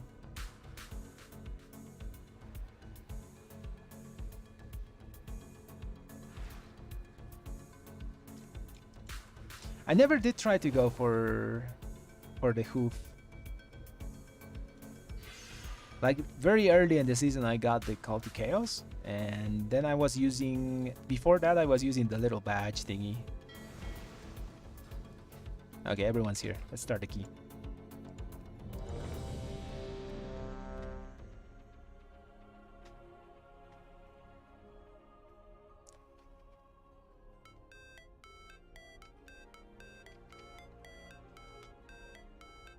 Do I need something specific for this place? I need my Poison Cleanse and I need Unbound Freedom.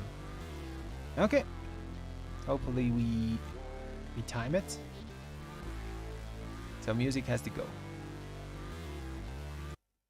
Let's focus up. Oh yeah, there's no route.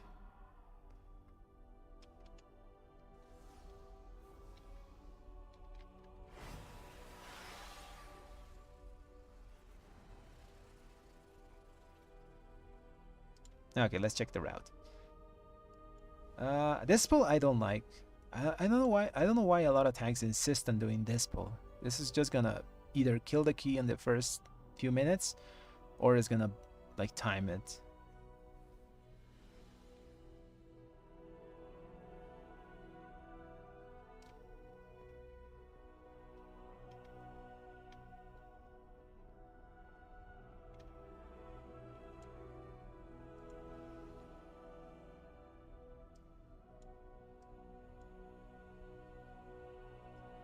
Yeah, it's a very risky pull, Axel. Like, I think I have to like stay back and look at this ball, because this ball is going to explode if no one looks at it.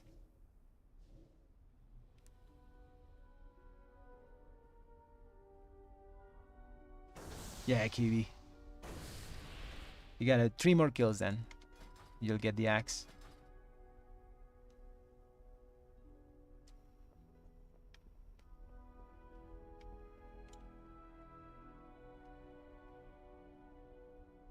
So they want to skip the first dragon, which I can't do. I have to. I think I need an evoker to pull me or something.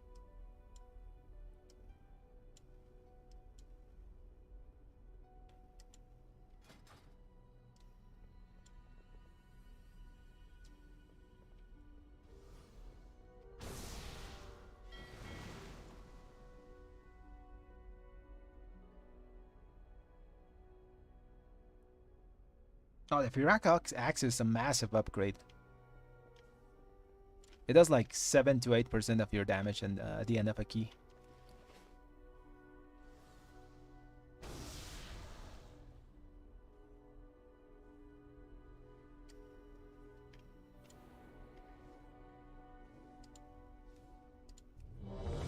I don't know, ready check.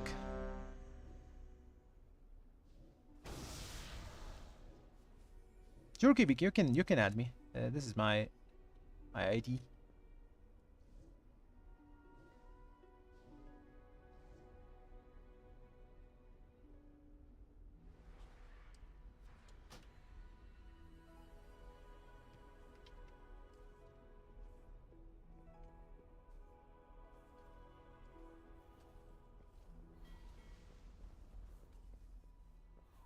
No, this is a frost mage. It's not a fire mage. Interesting. Very interesting.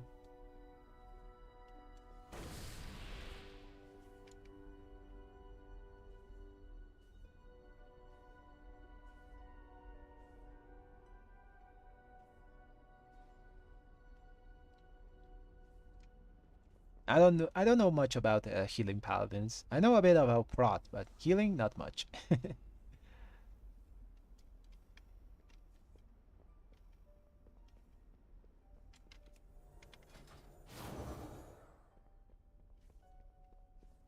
The druid said like 1 minute, so we're waiting on him.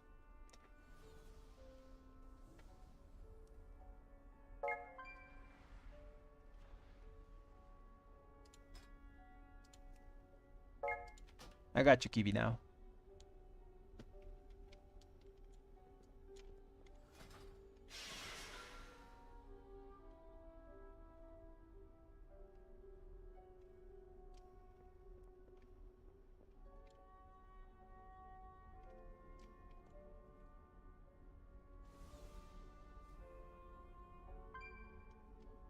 Sure, there's some streams that I do like keys with chat and all those things.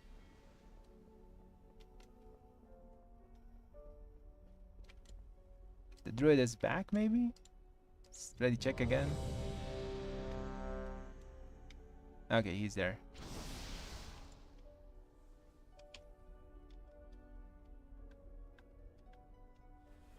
Okay, let's go.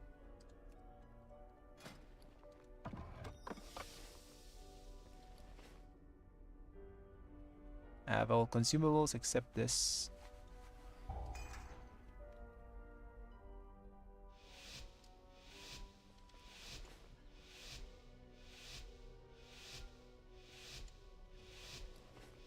Okay, this pull is gonna make or break the key. Like I'm gonna watch one of these snake guys, because they're gonna do their demo. He's gonna kick it so they move. This pull is pretty intense. I have to wait for everything to get together so I can like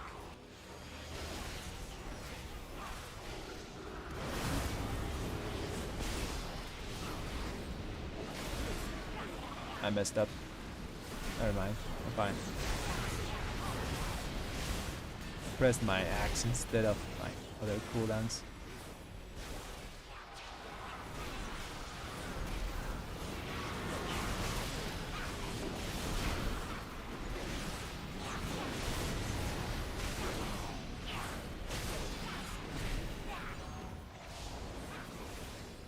Read them again so I don't get lasered. Gotta bleed. Not good.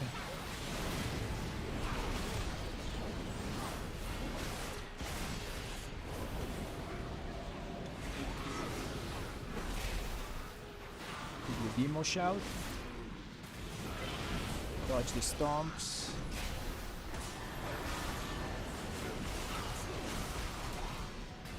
There's so much crap going on in the ground there, and I have like my graphics to the lowest, so I shouldn't see like.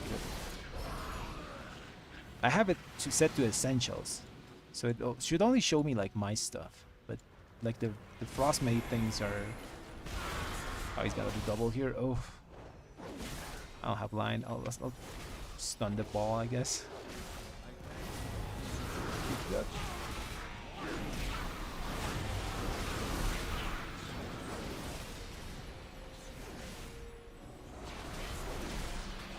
These pulls are so risky. I think that these pulls are made for like augmentation.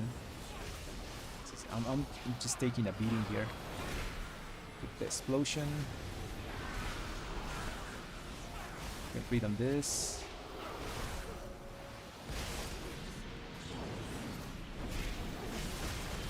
I have a weapon, but I'm really afraid to use it. Damn it. Bleed got me.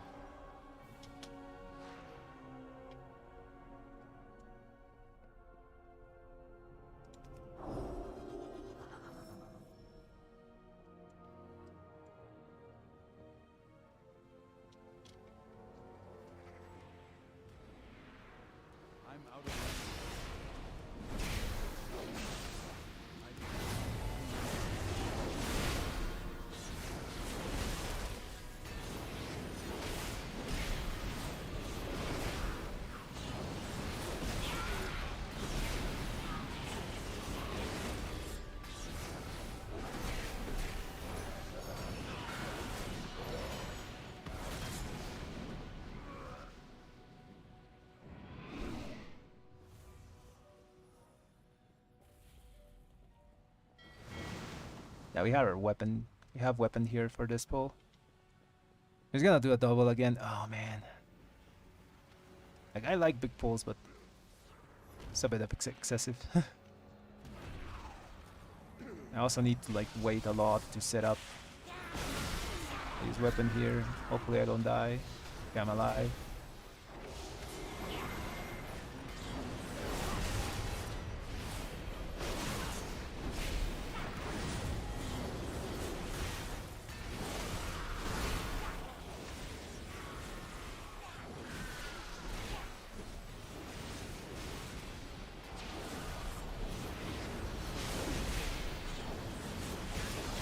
Fine here.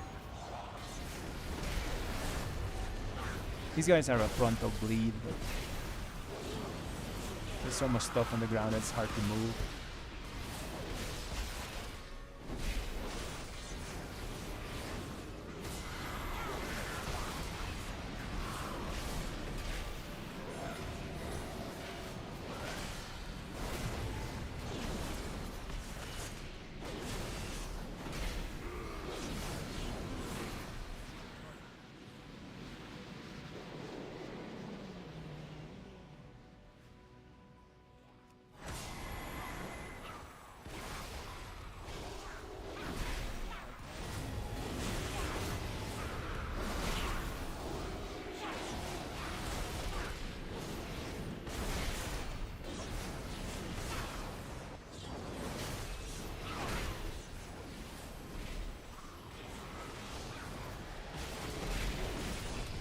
Demo shout.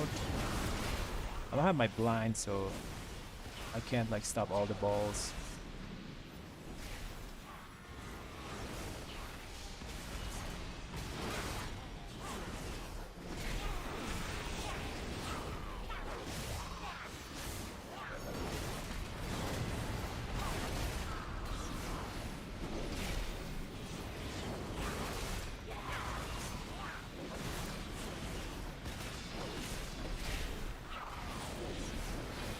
If we time this, gives a lot of points.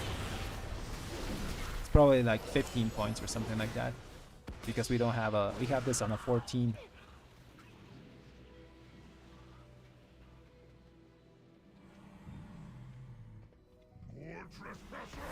Just gonna use my weapon here.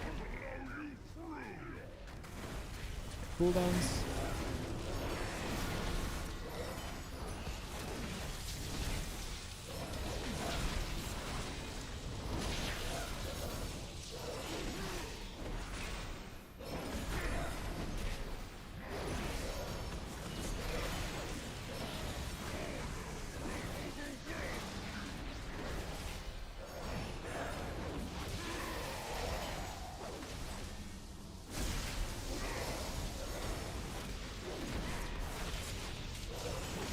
My shield here so it explodes. Nice. 3 damage.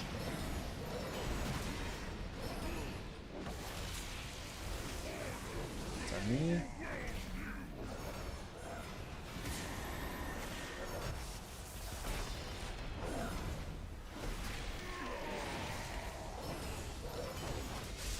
Hope the chaos is up. Use cooldowns. Everything we can while the proc lasts.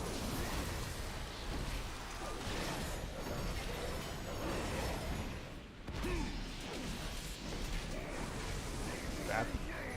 I have the thunder thing. I'll leave it on the side. As long as I don't leave it in the middle, we're fine.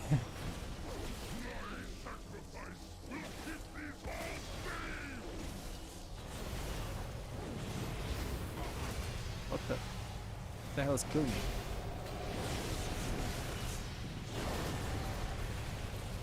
I'll let the range do the range thing.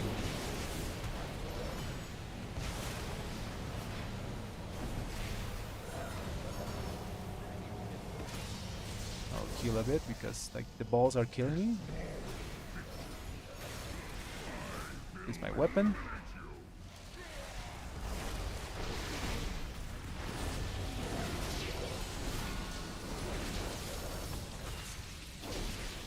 I'll put chaos back to back. Love to see it.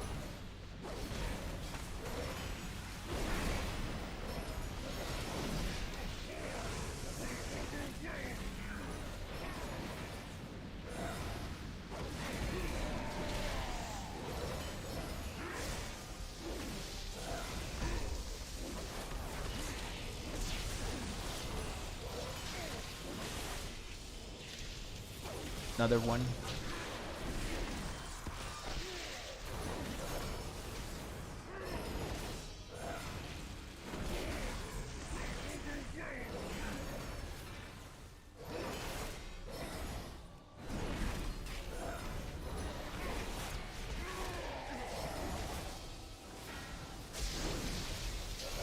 Use my shield so it explodes. Just gonna use cooldowns here.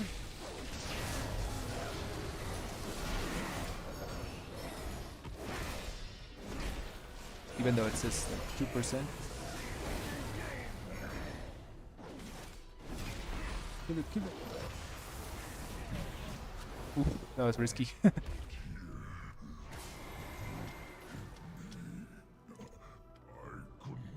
Yeah, my trinket proc like 4 times in that fight.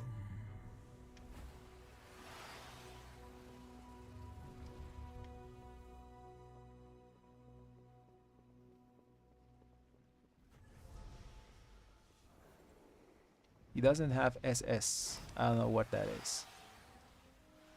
Spell steal. Okay. There's a frog that's gonna hit me. Let's run away from it. I'll kick one of those so it moves.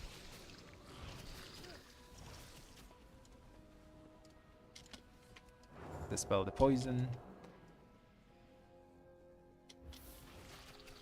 Oh, more frogs. Oh, more frogs. Why?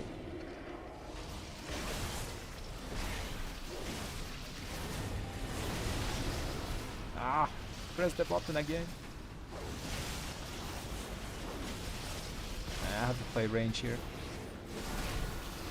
There's like a billion frogs following me.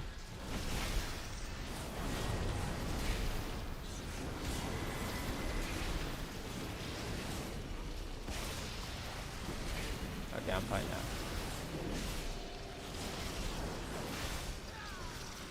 Up blind here.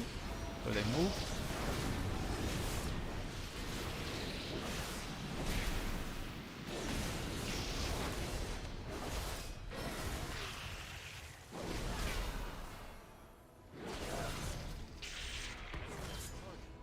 That pull is so annoying if you get like all the frogs.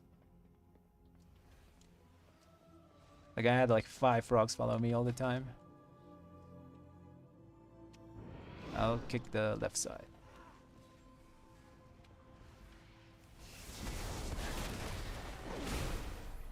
It's kicked.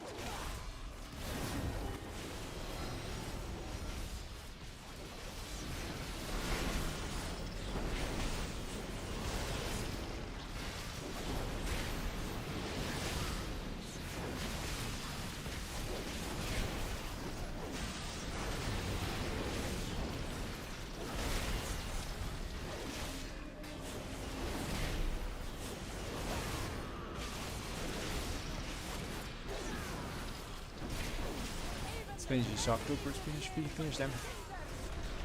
They can still one shot you randomly. See? Told you.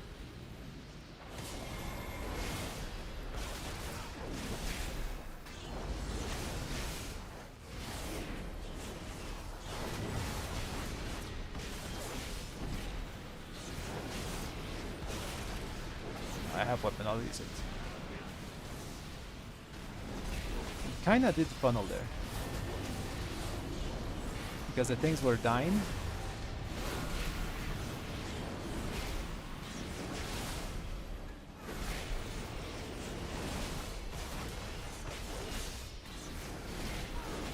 So we used our weapon there as things were dying. And we kind of funneled damage into the mini boss. Damn it, I didn't have my kick. We're kicking too many of the fireballs. He can take some of them. I'll stop kicking.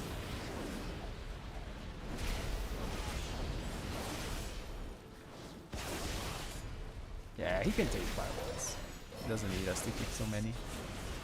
We gotta kick the powder ice.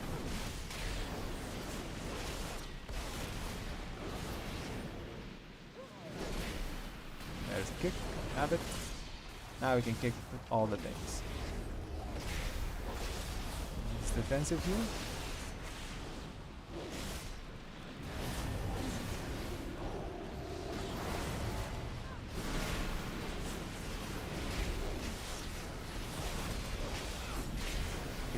Terrorize. Kill the caster. You got 20 minutes to do this key. This key is super timed.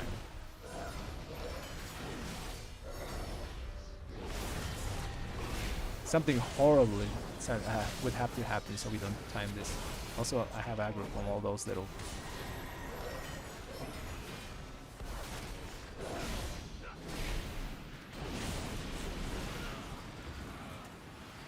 Yeah, something tragic would need to happen for us not to time this. 19 minutes is like 3 bosses are 9 minutes. We have 10 minutes to clear the trash, but we're gonna skip most of it, so they have to stack here.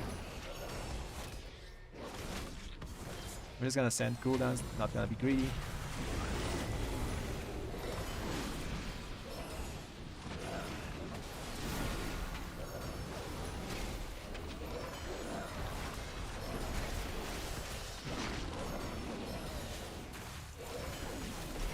Oh, I made a mistake here.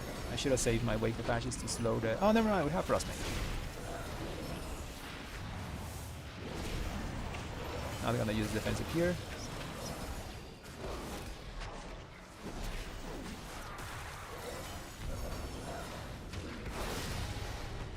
Let's stack again.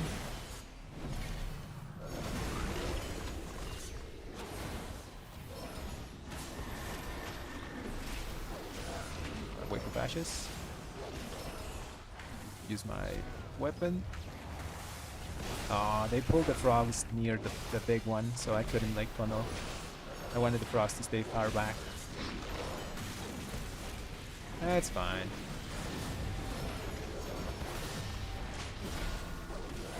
Also, I'm not patting on the frogs, by the way. I normally pat on the frogs a lot, but this time I'm just simultaneous boss.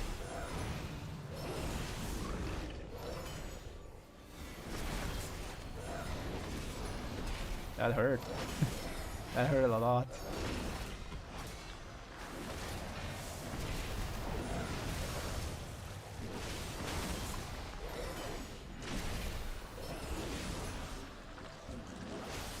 Should I pat on the frogs a bit? Maybe just a little bit. Next one.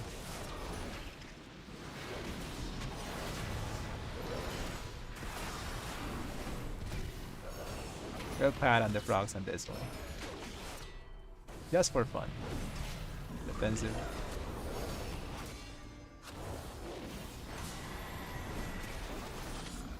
Oh, they're so far away. Ah, they're too far away. I can't pat on the frog.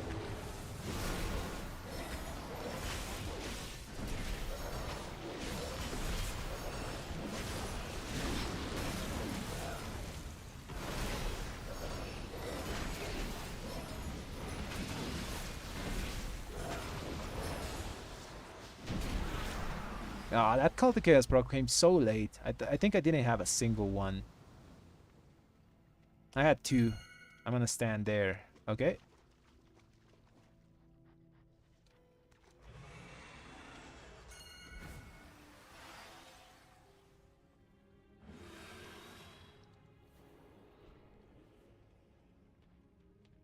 Run away.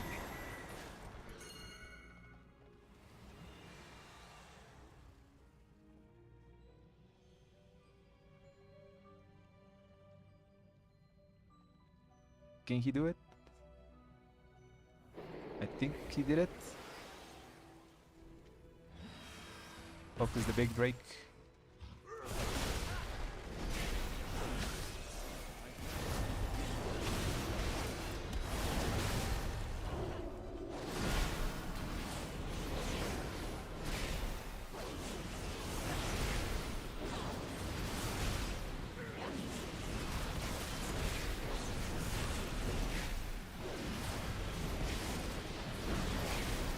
Have my weapon, I'll use it when I can, and I know that I'm not gonna insta-die.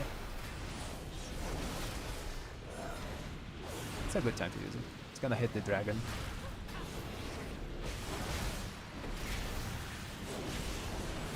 Oof.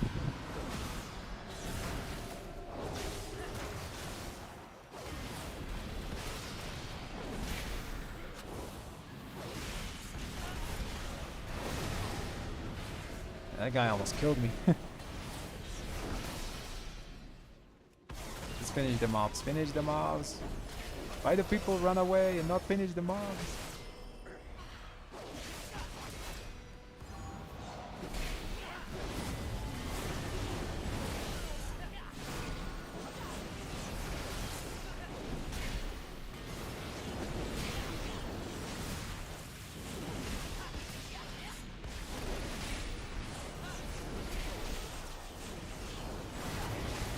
Now we're gonna do the skip as well.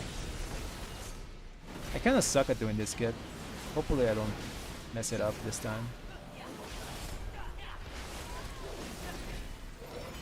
Sacking him.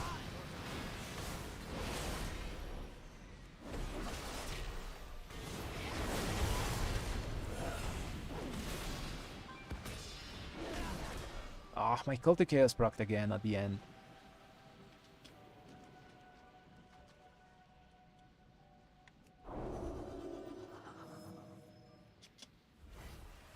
Hopefully I can do it.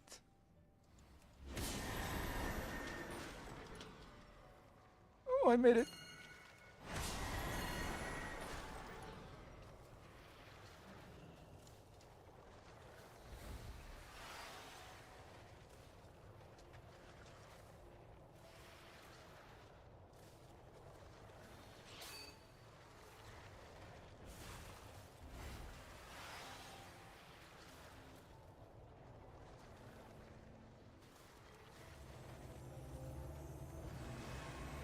Oh, he has the rest. Okay, boss time. Should be easy. It's not tyrannical. Use my weapon fast as I can. I've been messing up my weapon a lot this run. Using it with my cooldown, which is horrible, horrible, horrible.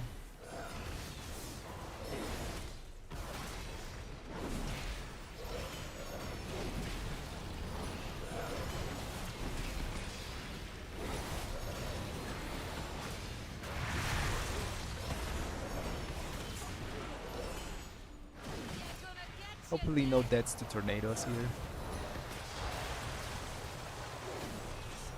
You know, a tornado can hit you and make you get hit by the circle.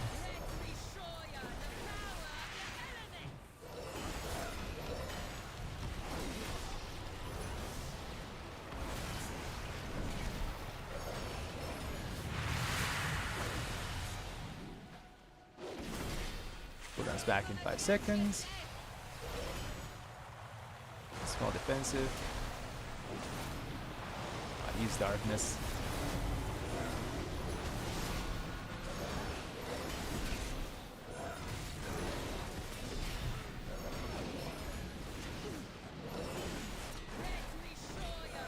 That's a good bait? Yeah, it's a good bait.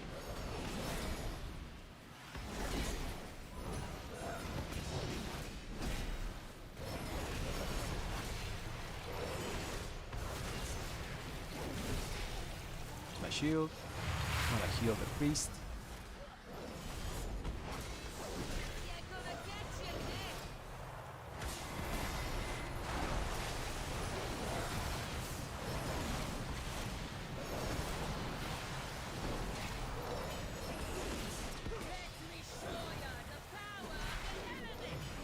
Got my weapon. I'll use it after this.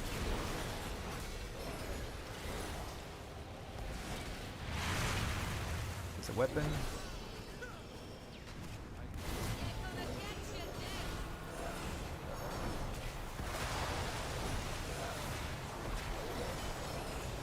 That was a troll pillar that appeared just in front of me.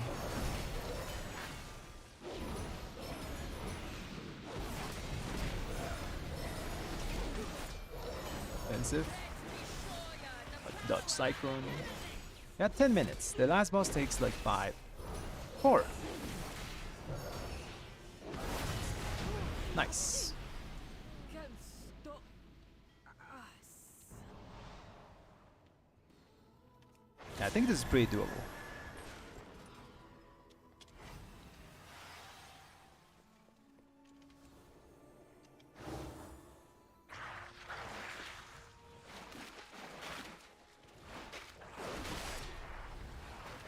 many B reses we have? 2? Okay.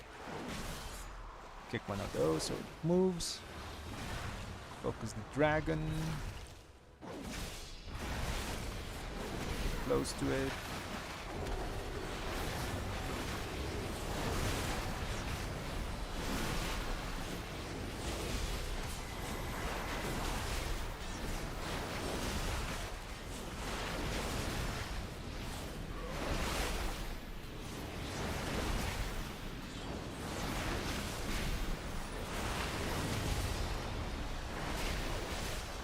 Chaos is up, although after my cooldowns.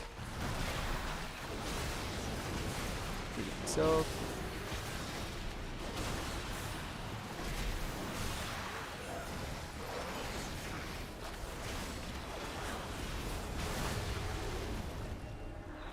Get the tank.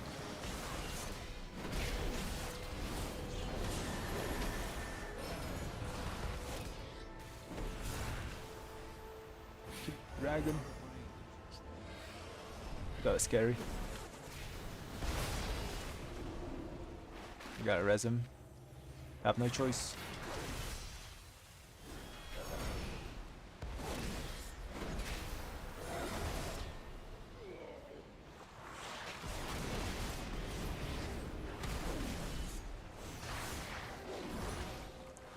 Let's move.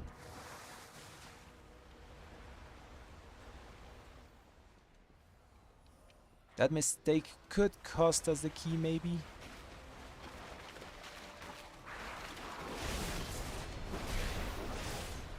I have weapon, I'll use it. Oof.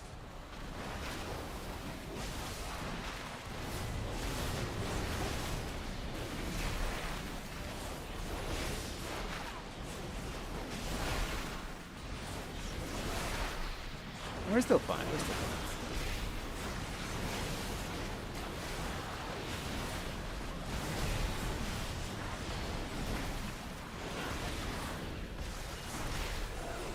And next, the mini boss is what's kind of worrying me a bit. Do you not see what that wretched tear has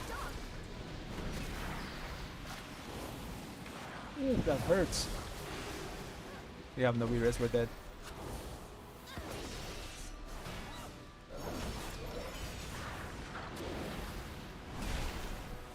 Maybe I can keep them alive.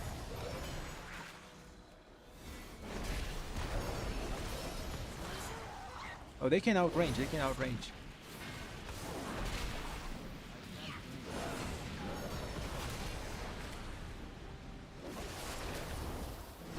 If they can outrange, I can heal myself.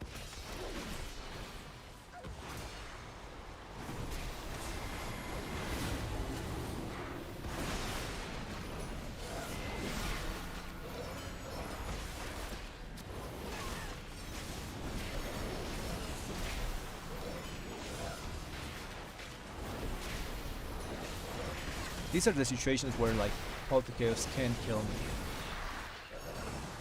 If it procs, I have to bubble. Or defensive.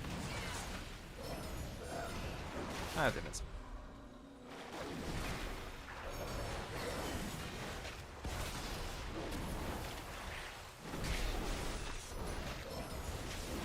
Give myself a bit more. Full.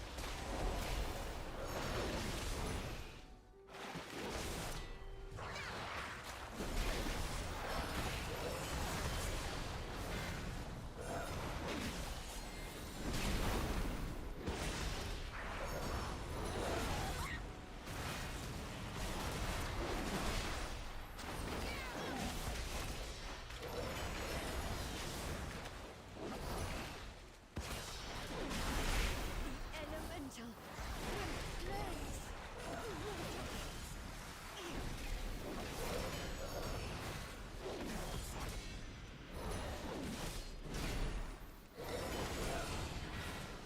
And we have a lot of time. I saved my weapon for boss.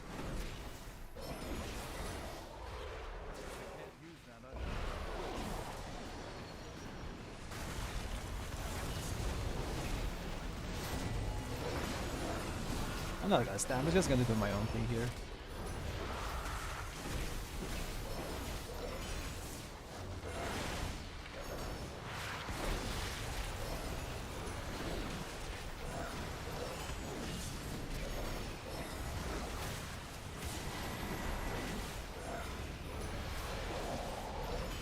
bubble.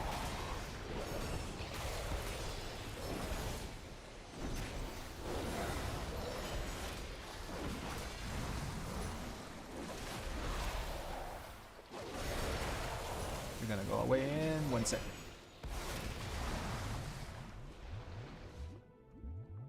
Yeah, we have this. We have this completely. I'm just gonna do pally things now.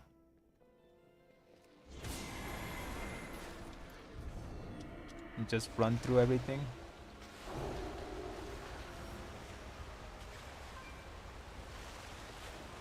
Aha! Yeah, about 1 B res. So...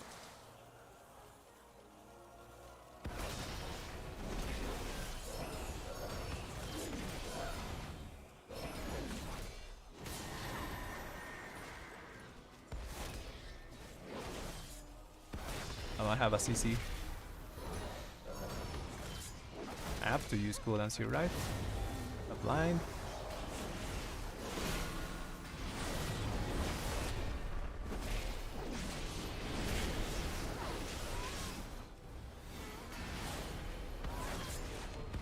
I have CC for that.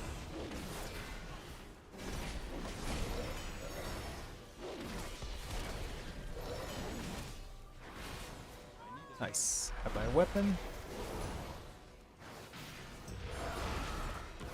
I'll use it here.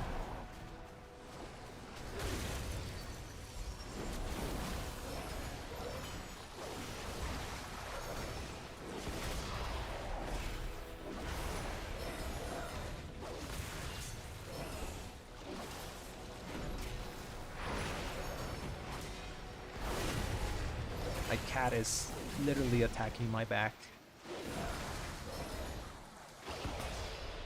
I love my cat, but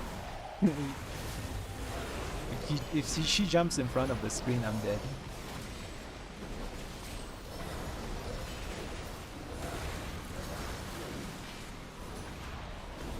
LPK is up.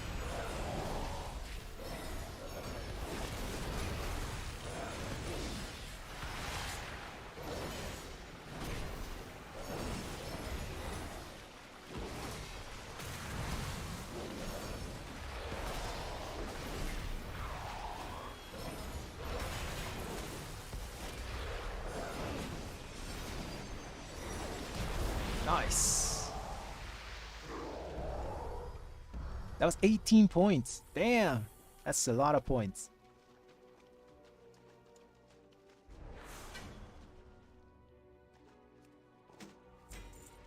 Got a weapon.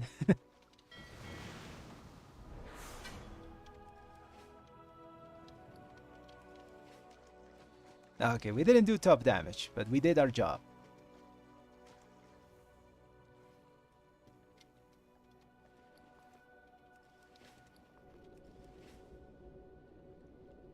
Let's go back to Blood Dragon. Oh, there's a portal. Let's use it.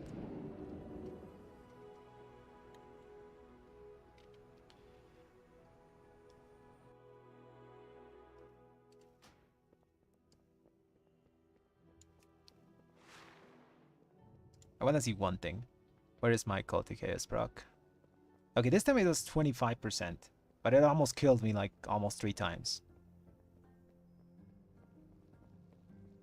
So I'm really on the fence of, do I keep the thing or do I swap it? It's a really good trinket. The problem is, I'm feeling it's gonna kill me one of these days, and it's gonna kill a key because of that. I probably can't use it anymore on Tyrannical, by the way. That's the only thing. Might have to use other things. Oh man, it's probably gonna be Pips. Pips or Anvil or Chromatic. To be honest, I don't want to use Anvil. I'm gonna use Pips.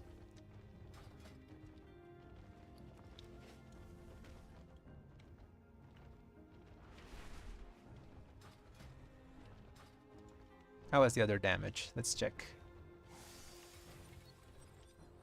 Oh, my Divine Storm was super low. What happened there? There wasn't too many things to Divine Storm though. The first packs. Blade of Justice, Mark of Fearlet. Yeah, my Divine Storm was super low in this place. It's normally like 20. Yeah, 24 to 20. It's like 19.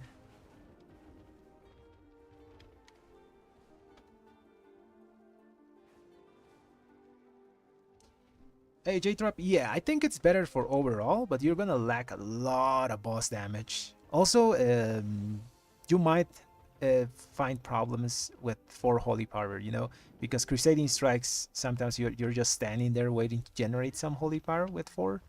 With 4 of them, it could be a mess as well. It can be done, you know, but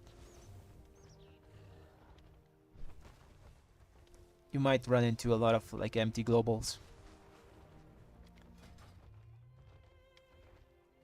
I know what build you're telling. You want something like this, right? I did try it. I did try it. It's kind of annoying that the Imperium Power only procs from Crusading Strikes. The old Imperium Power, I remember BFA procced off anything, which made it pretty useful even on single target situations. You just threw the proc. But since now it procs out of Crusading Strikes, and each target of Crusading Strikes has 5% chance of proccing the Imperium Power, it's not very useful in single target, like at all. But I think they're changing that in the War Within. Hopefully Imperium Power becomes like better then. I think it now procs of anything again.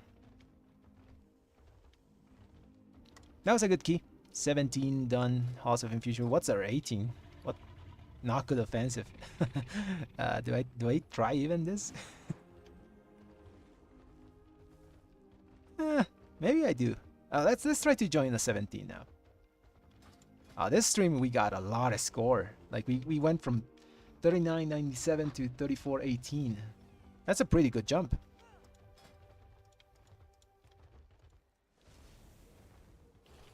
Okay, let's look for another 17, I guess.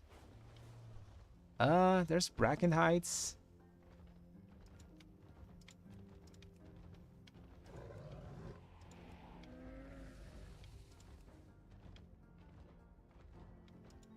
Algatars.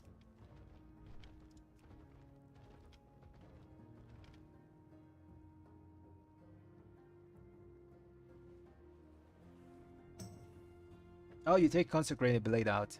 Really, Consecrated Blade? But that thing is a very high value for AoE. Like free consecrations every 10 seconds is pretty substantial. Well, depending on the week, you know. This week is, I mean, it's fine, you know. There's a lot of movement because of the tornadoes, but still it should give you good value. It really depends on the dungeon though. How much did consecration do? It's 5% of my damage now. So it's a pretty substantial amount of our damage, even with high movement. Kiwi, I'm poor as hell. I can't trade you anything. Like, I have like 100k gold. I'm poor by streamer standards. This morning I had 50k gold. I sold like a bunch of alloys today and I got like 50k more. All prices here are reasonable. Aw, Kiwi. You go do a world quest, man. I did world quest yesterday. I was super poor, so I had to do world quest. All my gold went to buying the War Within. Actually, I have to do these world quests.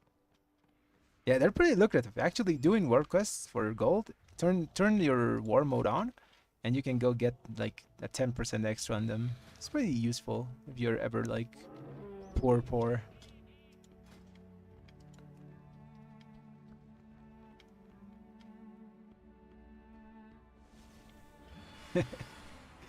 Okay, let's look for a key.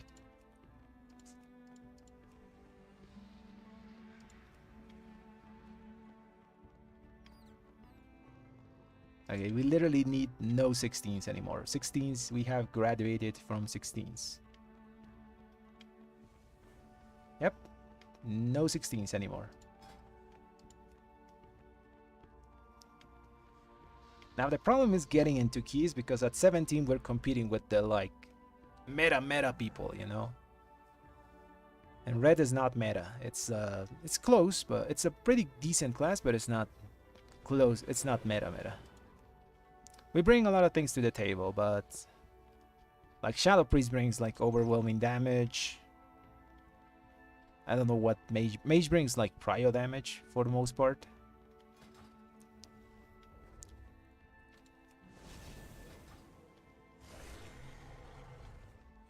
Og brings like super survivability for the whole group, and Warlock brings like uncapped AoE for like huge pulls.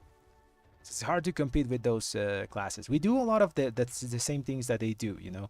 We do a lot of AoE damage, similar to a lock, but we're not uncapped. We're reduced after 5, and the only uncapped thing we have is Wake of Ashes whenever we don't talent into City in Flames. For our priority damage, we do bring some stuff, but it's borrowed power. If you use Amble, you have some decent prio damage, but you're sacrificing a lot of your AoE to do it, while other classes don't sacrifice anything, you know, like Shadow Priests do single target, and that turns into AoE.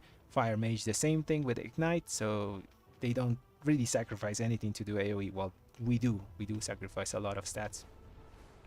What else do we bring? We bring a lot of survivability, but for ourselves mostly, because even though like we're tanky, single target bolts, single target hits still like damages us a lot, so we have to protect ourselves for the most part, you know. So you're gonna normally use your lay on hands on yourself. Sometimes you save someone, but it's another defensive for us. So yeah, we're kind of like all the other meta classes, but we do, how do you say it? We're a jack of all trades, but I guess we're not a master of anything at the moment. For best overall, J-Trap, if you want to do the highest overall, I would do something like, probably like this. This would give you a better overall, because you get more hits of your Wake of Ashes with Seeding, but it really depends on the dungeon. If you're like on an uncapped dungeon, like let's say Brackenhide Hollow, Seeding Flames actually makes your overall lower. But if you're in a dungeon with lower mob count, like up to 5, Seeding Flames is going to be a bit better.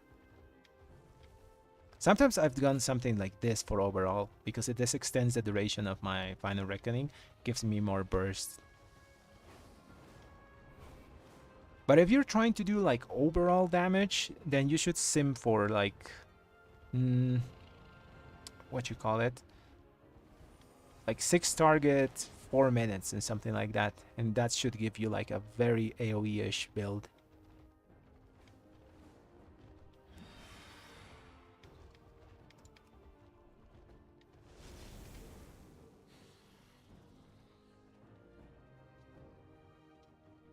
Yeah, DH is really good. It's pretty slept on though.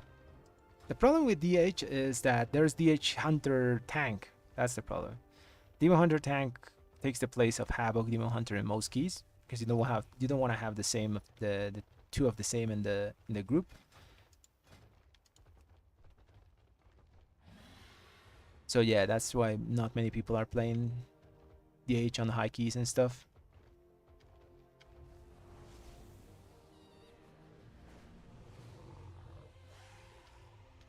Yeah, J-Drop, like Sim and Mythic Plus is not a exact science. That's what I always say. There's so many variables you have to consider. It's really hard to like sim exactly what you want from Mythic Plus. I do like different types of simulations. I do like 5 target 1 minute sims on Patchwork. Then I do like 8 target Patchwork 1 minute, because most of the pulls are like 1 minute long. Rarely you're gonna go over that. Then I do dungeon slice, and then I do a full dungeon simulation. Like I put the whole dungeon in the sim crafting. I made a video about that if you ever want to check it out, where you can use an add-on, so you can put all the pulls of the dungeon and let's say an average time between pulls, so you can like sim the whole thing. So I use all that data and I kind of like figure out what can be the best build for that, because it's not exactly perfect to sim Mythic Plus.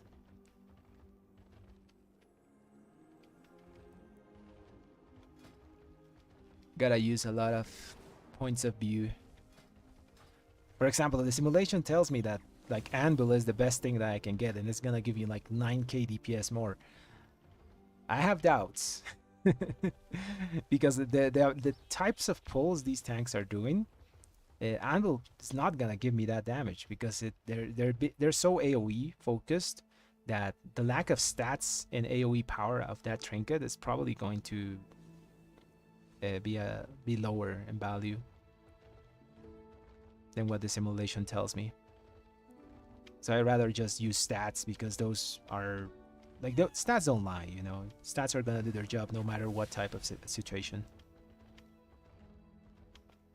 But now I have my doubts on my Chaotic Chaos Trinket, mostly because of survivability reasons.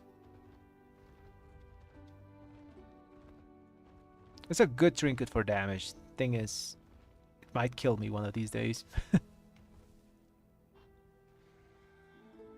Yeah, it's pretty old. I think I have to update it a bit because well, the thing still works. You know, the video itself, what I explained there, it still works. I think they updated the weak auras though that they used for it.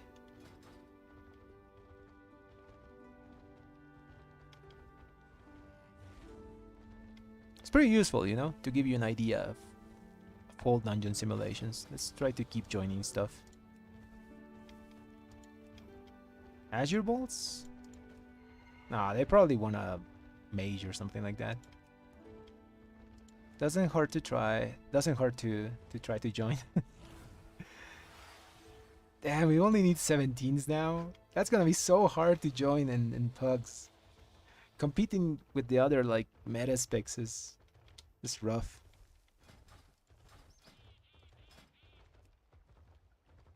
Like for a spot, you know.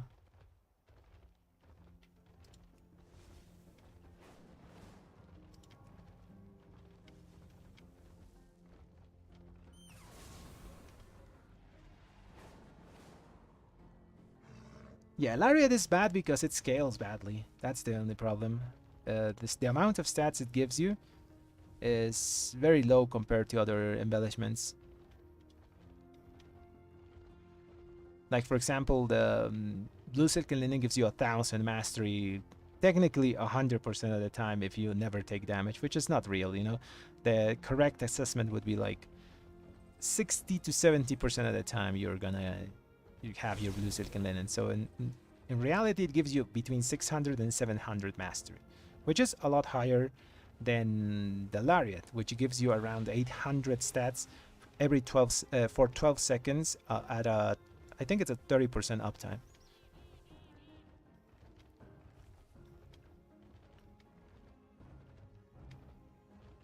So that's pretty low.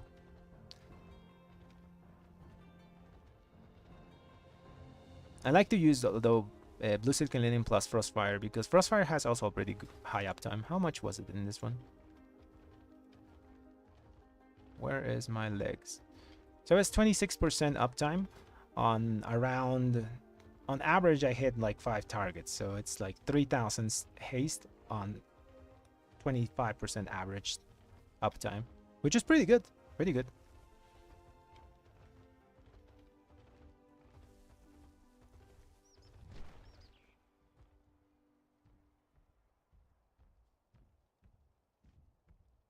Hello, Adrian. Yeah, I have it on my bars in a separate keybind. You have to put it separately because you don't want to macro to something and then kill yourself while trying to do your rotation.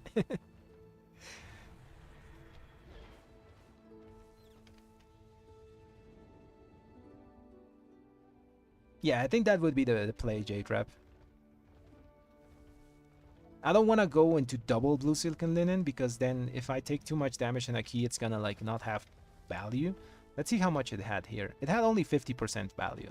Like Sona Focus, double Blue Silk and Linen would have had like only 500 mastery that whole run on average.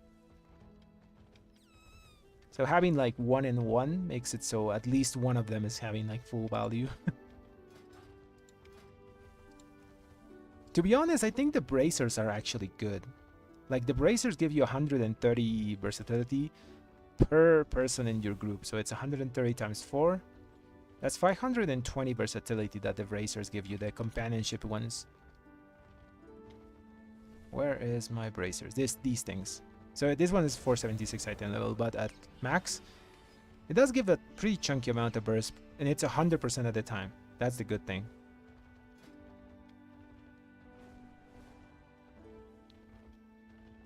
It's technically lower than a blue silken linen, but it's 100% guaranteed. What other good embellishment there is? I did try to sim Lariat, but yeah, Lariat doesn't scale well. It's pretty bad. Yeah, I think those are the only embellishments that we can use. Crossfire, blue silken lining, and maybe the wrist.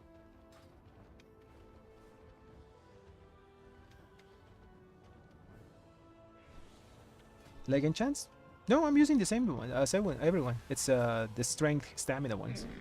I was thinking of using the strength plus versatility one. It gives you a bit more DPS, but you drop stamina. And I think I'm just gonna hang on to the stamina for now because it's survivability. You know, it's important in keys.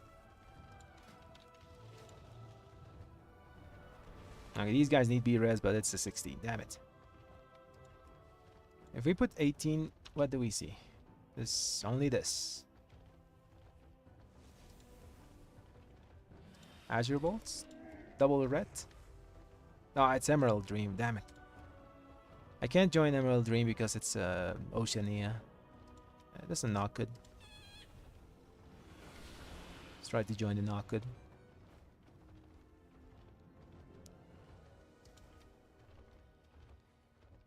I would love to play with Oceania people, but I lag so much when I join their shards. It's not good.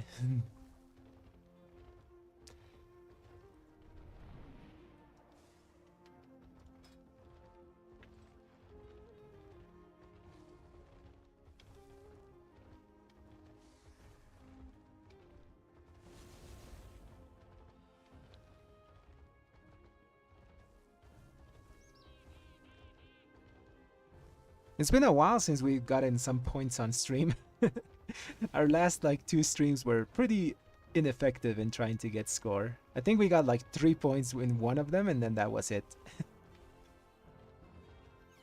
The other one was horrible. We didn't time a single key. And this one was pretty fine. And now I have an 18 knock-it, which is pretty hard. But I'll try to do it. If we can't join anything. Maybe I join this Bracken? It would be like a very unorthodox group. A double Demon Hunter, Priest, Red Pali Shami.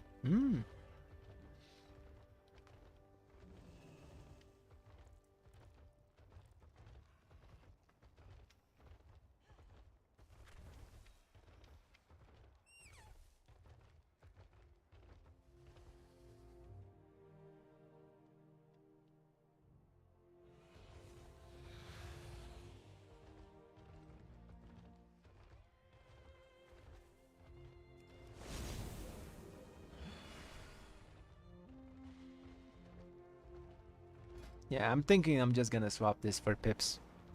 Every time I look at it, I'm like, I'll die sometime because of it. It's a great trinket, but I feel the pain now. Or I need to get a more avoidance. Either or. It's so hard to get avoidance now because we're using so many pieces from the vendor. Those things can't get like tertiary stats.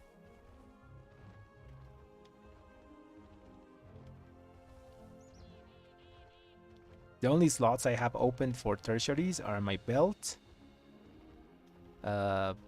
Wrists actually it's not open because I have this mythic thing I'll have to use eventually.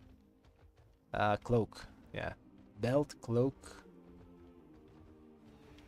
Yeah, actually wrist as well, you know. Those 3 slots. If I can get like some avoidance on them, it would be really, really good. But no luck. I had luck with my hands in a 515 champions tier piece, but now I have to use the 428s. And there's no going back to the 515s, even though they have avoidance. And that's a lot, you know. 300 avoidance is like, how much? It's 5% damage reduction. It's pretty high.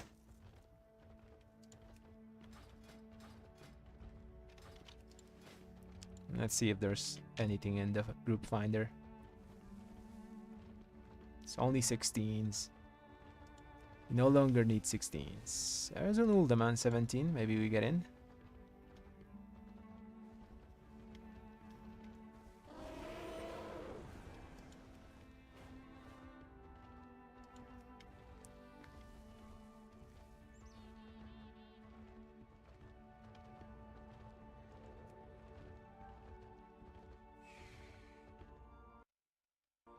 Oh yeah, let's put the music back on. There it is.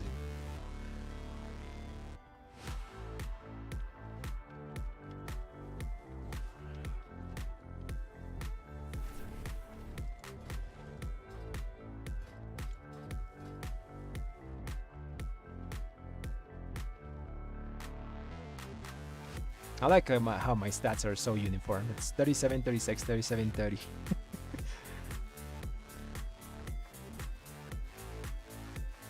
Perfectly balanced as everything should be. Actually, no, I have a bit too much haste. I have to lower this just a tad. But I don't know where I'm gonna like lower it from. Simulation is gonna tell me like you have to lower your haste, put it in somewhere else.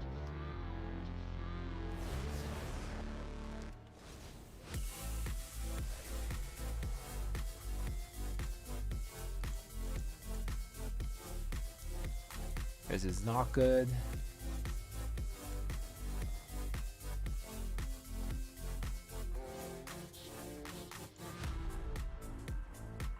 There's an Uldaman here.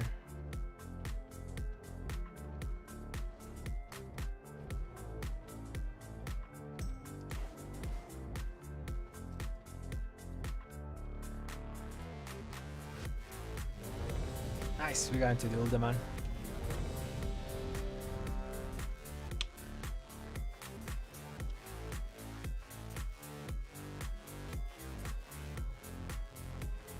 Oh, for haste, I'm running like 35% with the Frostfire Legwards.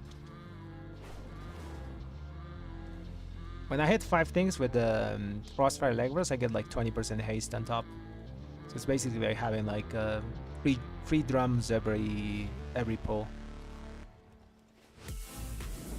Even though I DR a bit of it, it's a pretty substantial amount of haste.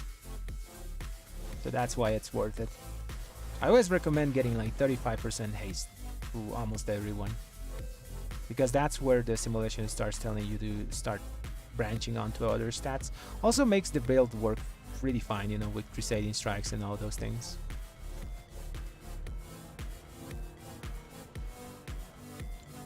Okay, let's prepare.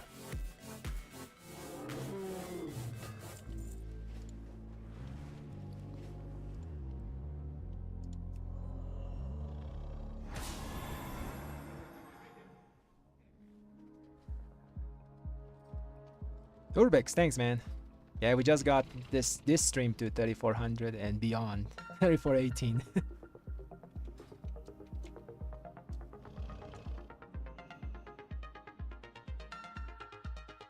Yeah, you want to have your haste around 35-ish%, because that's where like simulation is going to start telling you, okay, haste is a bit less valuable.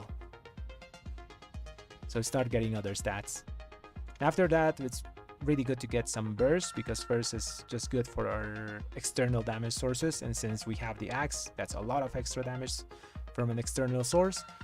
It also gives you survivability. Then I move to crit, and then you move to mastery, because mastery is like the least of the stats that I have, but it's still pretty good because my other stats are already going into DRs.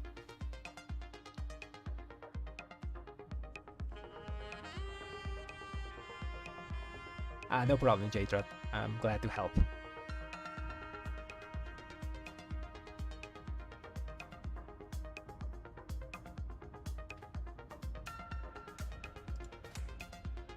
No, those are my keys.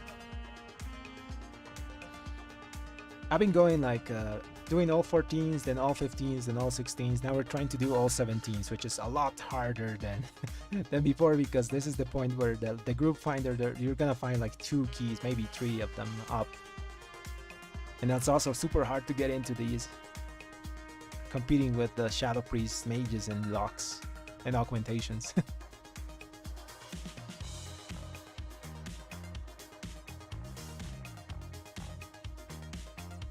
30% burst. 30% burst is a good point to start looking for other stats, man. You're naturally going to be getting there though, with just normal itemization. Just getting your tier set with your legendary weapon and getting the 2 beast rings, you know, that's Diurna and the Filial Duty, your stats are going to fall into place.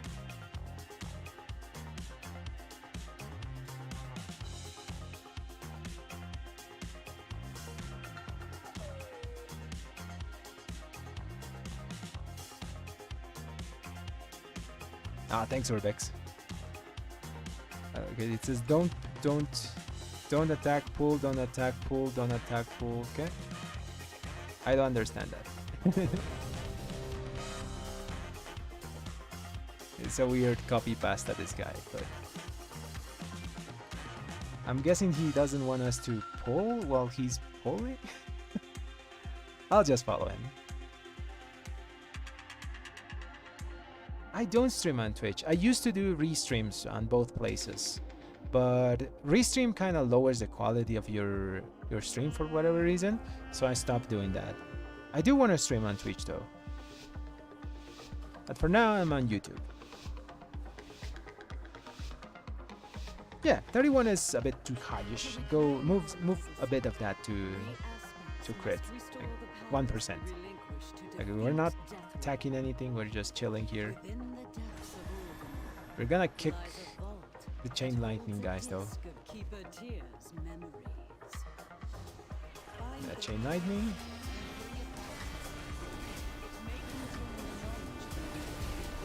Land here. Music is still on. I should turn that off. I'll do it after this go. Whoa! Oh, that's my bad.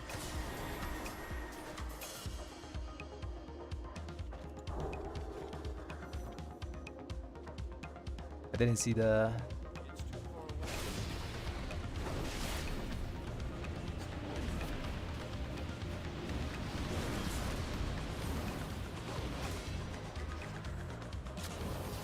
I'll heal them. Okay, I'll turn off the music now.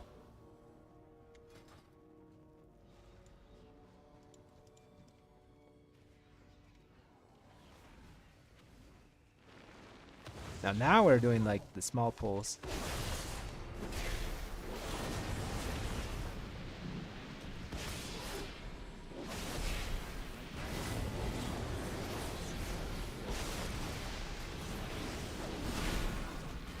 I'm so used to like pulling the whole damn room that caught me by surprise.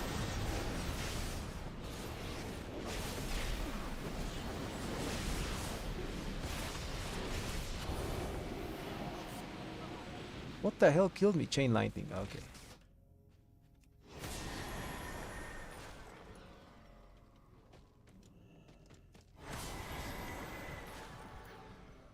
I'm out of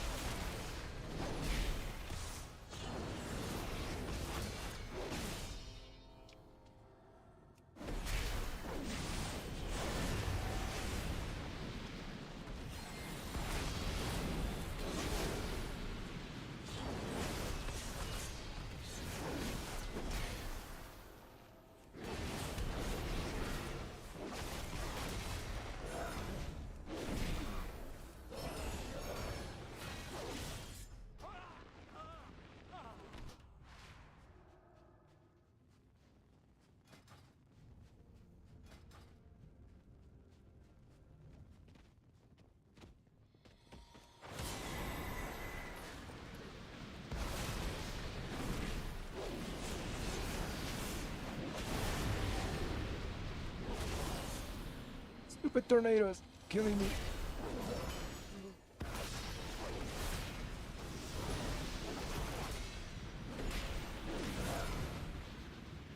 I think we can still do it. What's this? Intruders here to take our riches, I bet. Have we found? We're gonna have to do some crazy pulls though. Nagging down here so long, I can't even. I have a quiver full of swords, and I know how to throw them.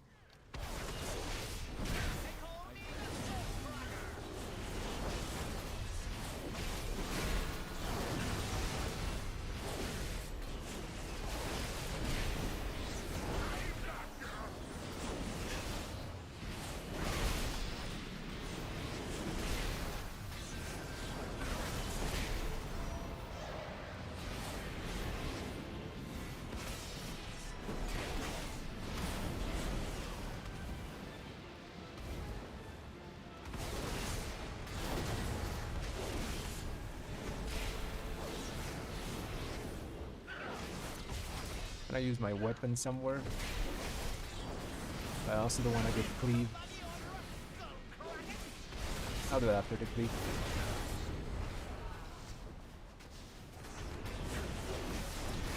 Ooh, that was one shot.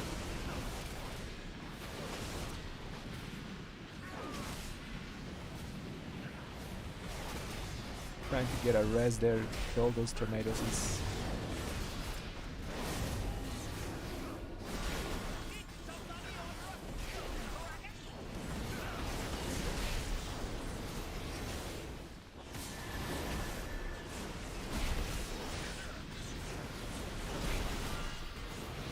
expensive here. Ooh, got hurt.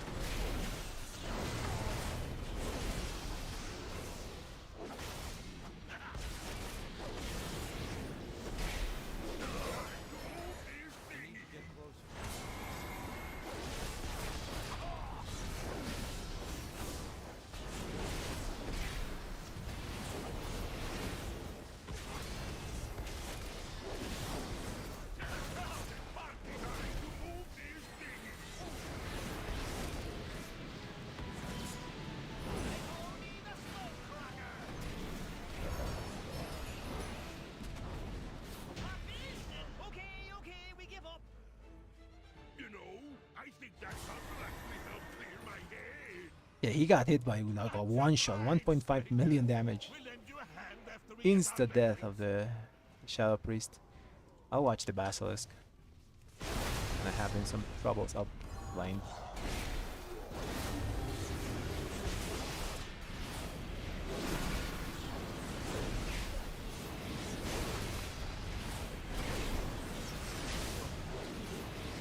Gotta keep moving or we're gonna get stoned.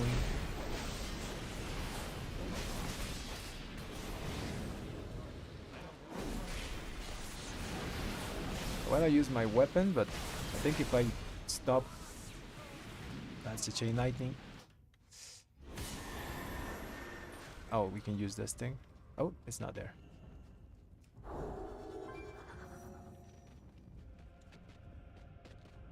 We're kind of overlapping CCs. I should let them do their CC and then I do my blind, like as a backup.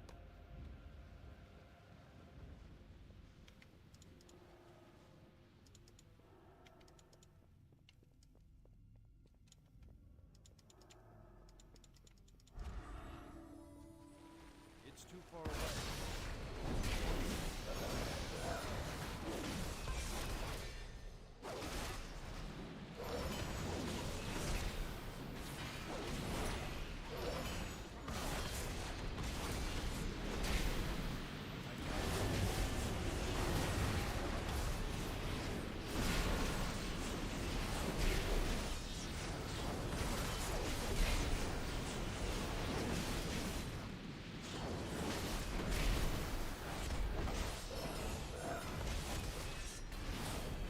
Ooh.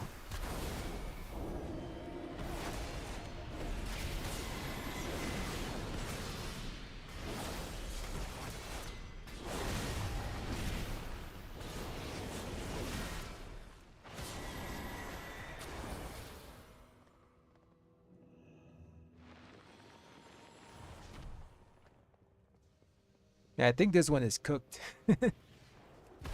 Oh, the tank is dead again. Oh, run away.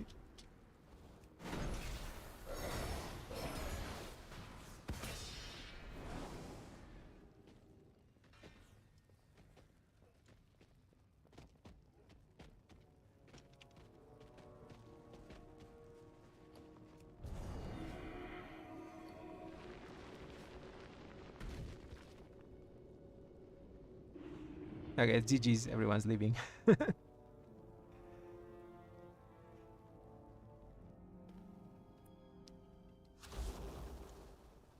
Okay, that was rough.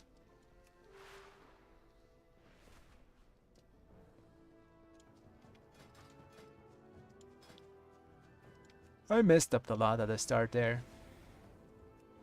I didn't see the big swirly.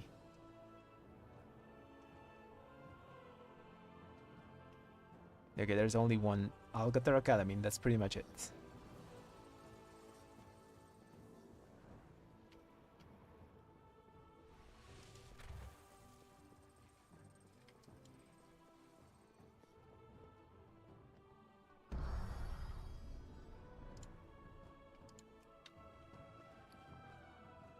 I could do my 18 not good.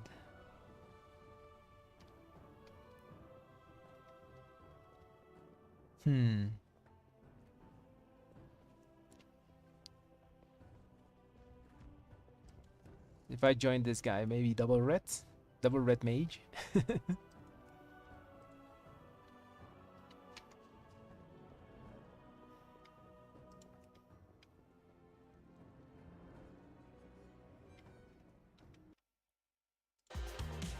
bring back the music.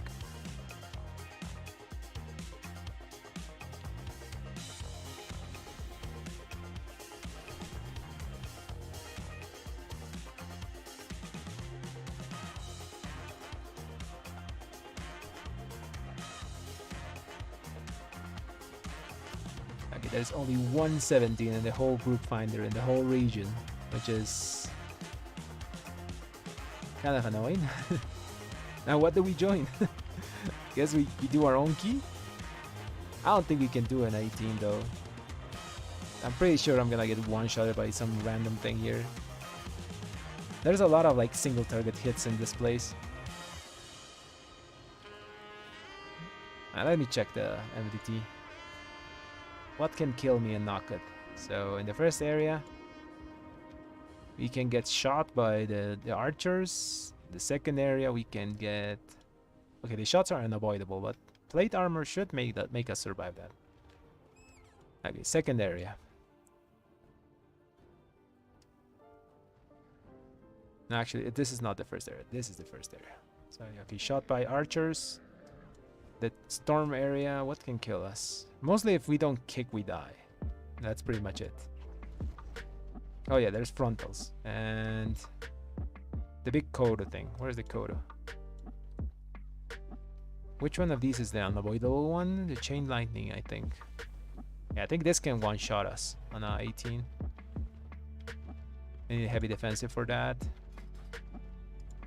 What else? We have to get a defensive for every single one of the boss abilities. For the archer boss here.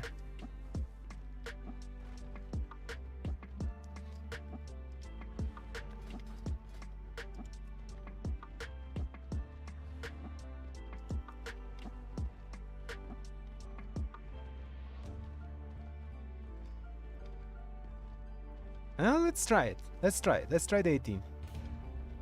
Let's see who we get. If it dies, it dies, you know. We got the 17.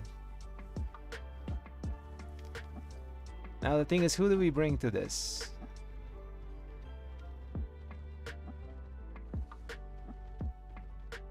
I think we just ran with these two guys.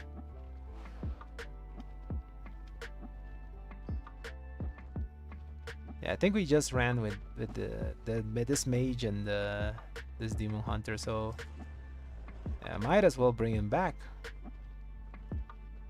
Let's run it back.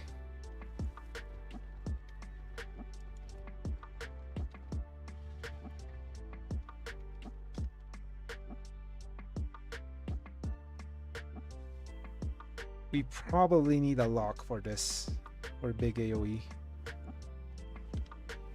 Although it's hard to pass out on the Shadow Priest extra health.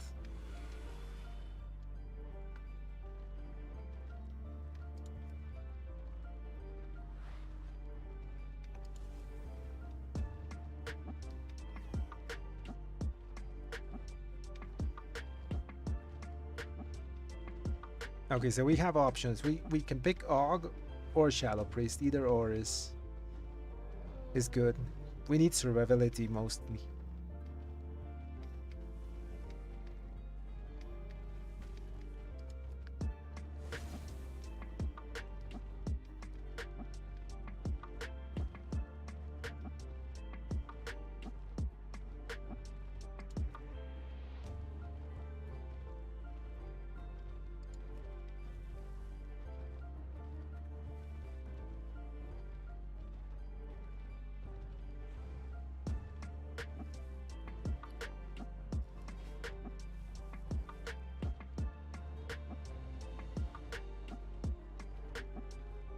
Yeah, for 18s it's hard to pick people because like I think everyone's like just got here, you know.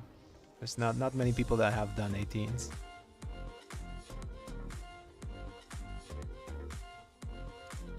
So I literally don't know who to pick. Guess I'll go by score. This guy looks decent. He's done 2 17s. Same as us.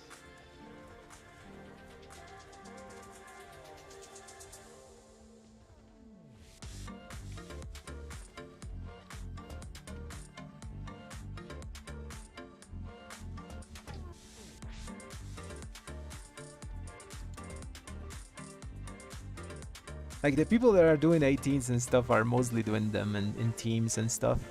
I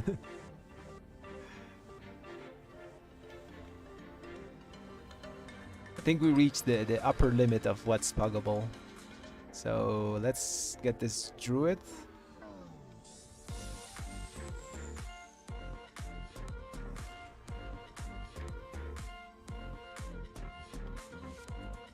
Around 30% crit would be a good point to start moving to other stats.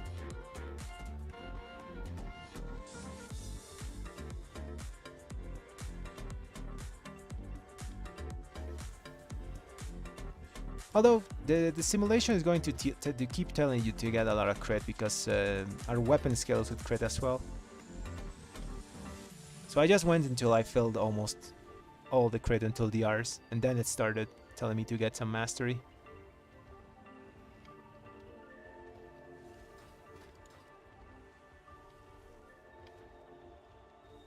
It will happen naturally with the gear you get though.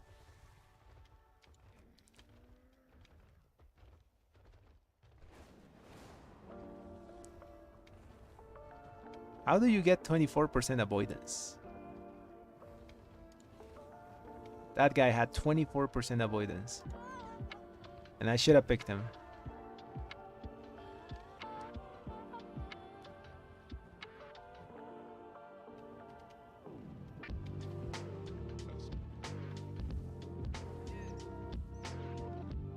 How much does it tell you to take? So mine is still telling me to take a bit more crit.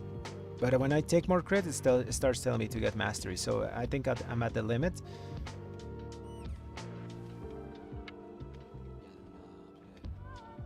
So I'm currently at 38% and it's telling me to move to mastery.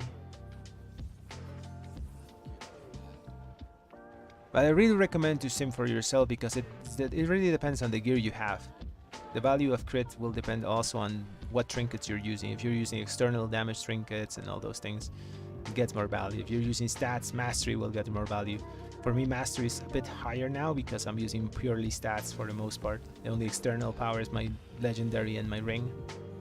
But if you're using something like anvil, maybe augury and stuff, then crit's gonna get a ton of value for you.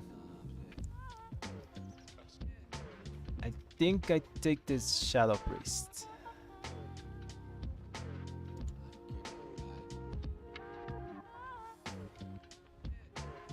I think it's Og. I think it's Og.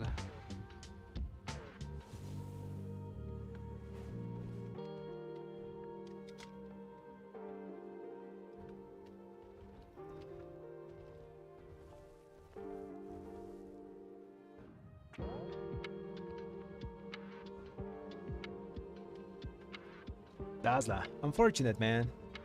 I feel your pain. I felt the same way like last season.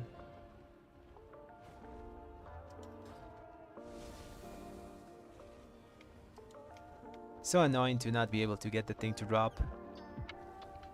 They should have made it like drop a lot faster this season because it's a short season.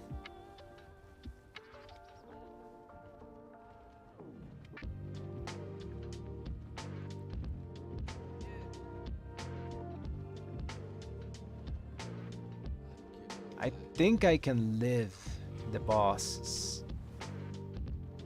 Yeah, I can live the bosses. I'll take this druid though.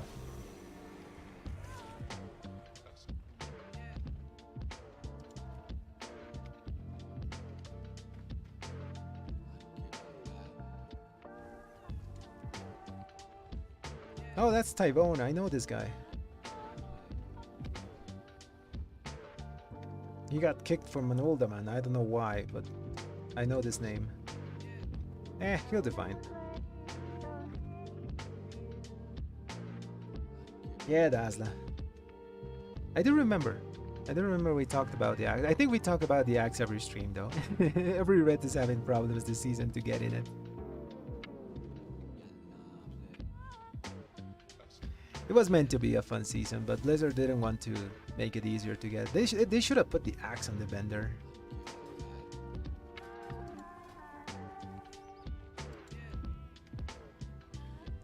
Just put the axe there and let people buy it. They still have to do the quest chain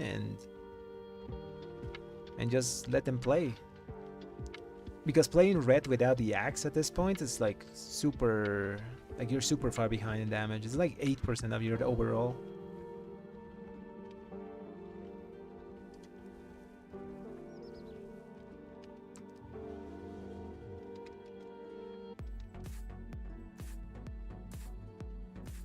Yeah, I'll get a priest for this.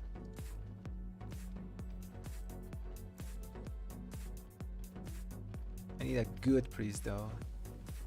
This guy is done. Not good on 17s. That's his best run.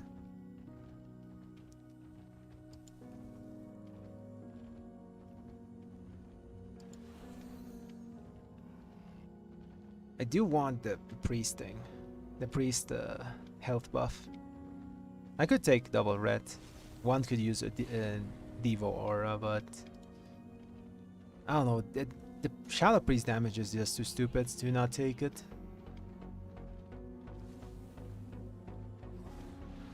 Okay, let's delist. Relist again.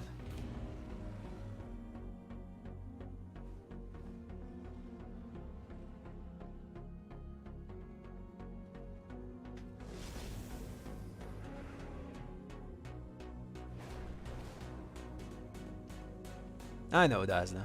It's super annoying. Like you can still see groups of people doing a military seal every week.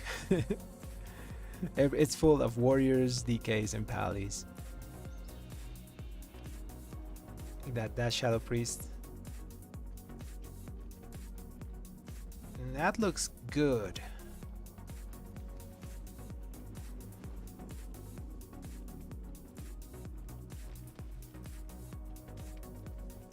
Yeah, that Shadow Priest looks good.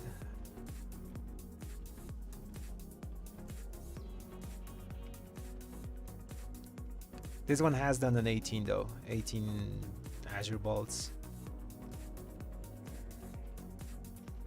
But this one has like higher score from last season. Like 3700 last season is super high.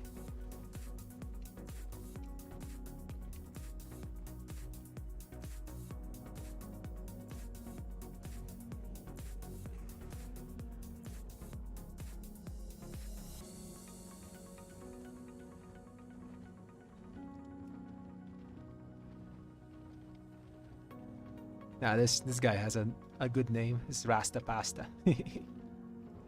Like the name.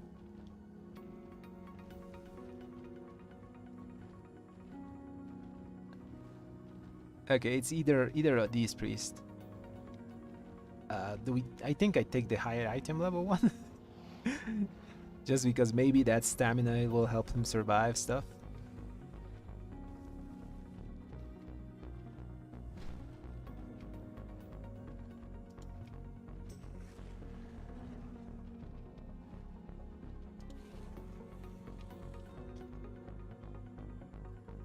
Okay, that's the priest. That's the priest we want.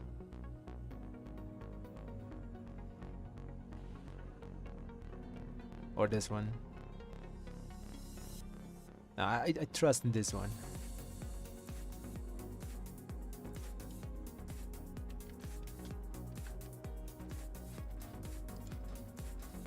Okay, let's go. 18 not good.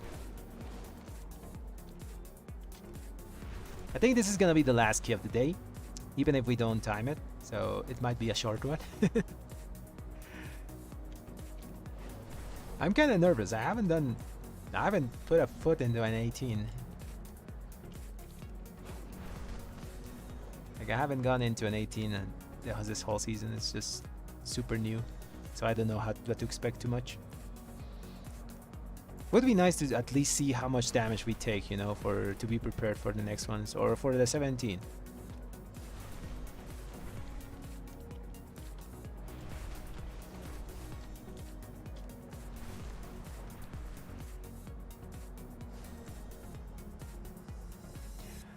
Red is one of the specs that's looking the best in the War Within. Like both of Templar and Herald of the Sun are really fun. Well, it looks like that, you know. I haven't been able to play because I don't have the alpha. But both of them are pretty solid from what I've seen. Herald looks like more of the AoE-ish version of Red, with more of an old take, because you are going to be able to take like 2 minutes big cooldowns and 1 minute small cooldowns on Herald of the Sun, while Templar is more of straightforward, like 1 minute Red. It's also like the single target version, while Herald of the Sun, like I said, is more AoE. So probably Templar is gonna be Raid and Herald is going to be Mythic Plus.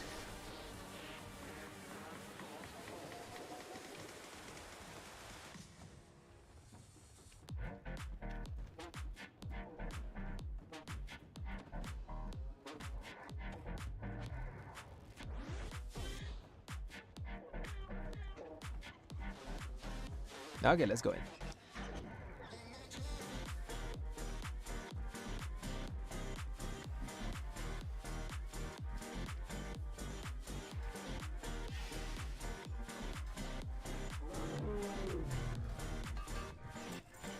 Let's repair, get our food buff, all the other buffs that we can.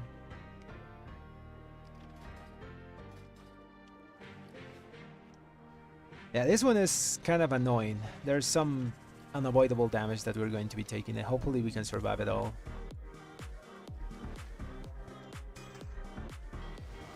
I think I die if I don't kick like in the storm area. If we miss a kick, someone dies, because those are like single target bolts.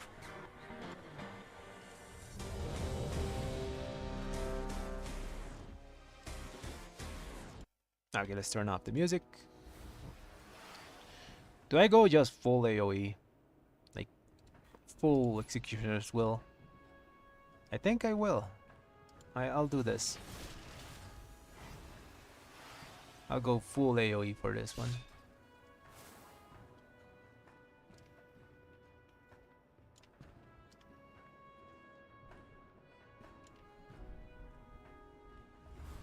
I'm sacrificing a lot of single target, but if they can do the single target, I can help more with AoE here. This is a very highly experimental build, by the way. Try it at your own risk. It's pretty good for AoE, but you're sacrificing single target.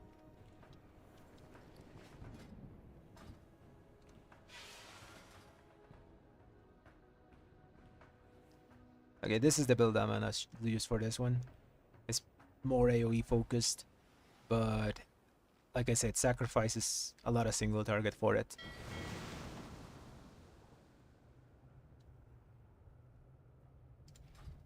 Oh, for my bullions, I bought a Whispering Incarnate Icon and a Seal of Dearness.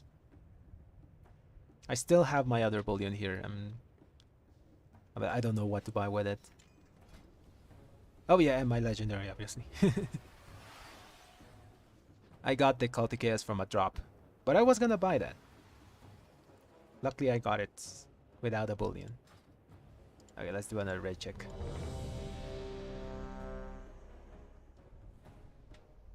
I do have to play a bit perfectly to use this build though, because I have 4 seconds where I have to like put at least 4 extra Divine Storms in Final Reckoning.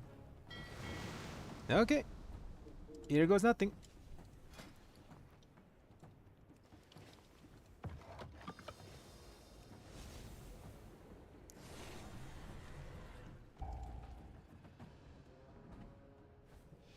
Oh, I didn't buy the 2 fingers. I got this one also from a drop, the Filial Duty. I've been lucky with those raid drops. When the winds are still, I will suspect the worst. The Tirai, Shikar, and Onir clans. The class trinket is really good, but the problem is I'm starting to feel the extra damage taken. So I'm thinking about swapping it for something else. In our grasp when Balakar's warriors ambushed us. And drive the Nokut back. Granite's blood soaks the ground. Our purposes in mind.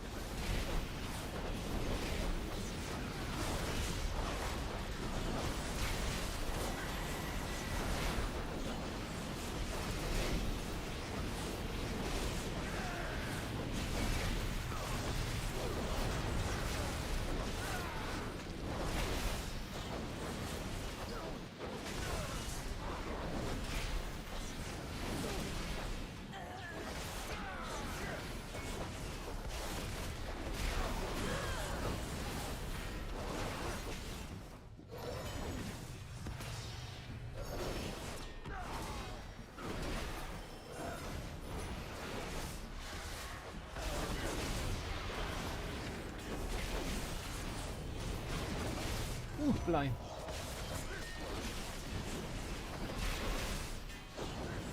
The horn almost went off.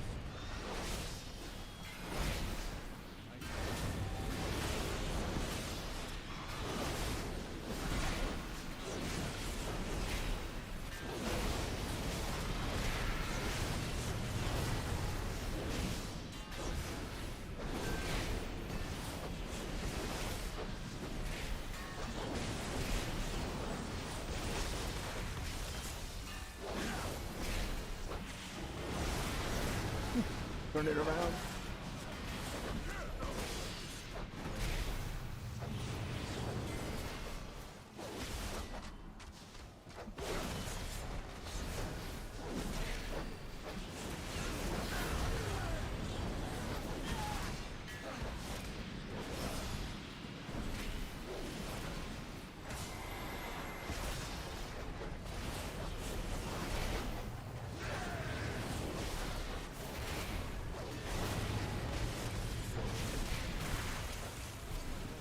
Ooh, I'm dead. Where am I? I'm fine.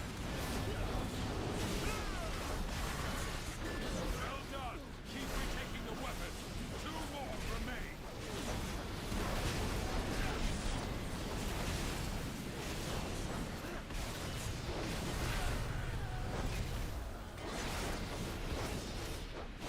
It's so hard to keep on target.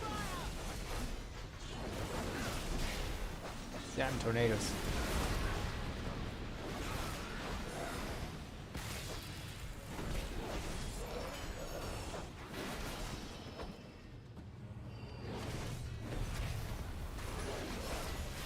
I have called the chaos, bro.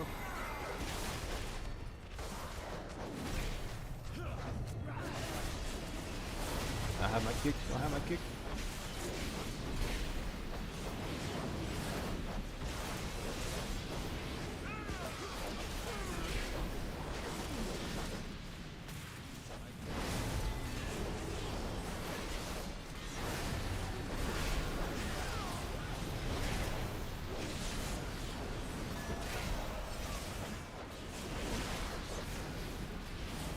I have kick.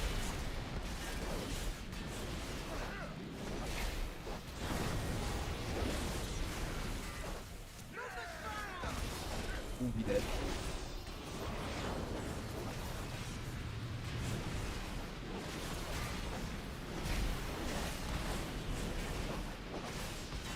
Ooh, we turned it around.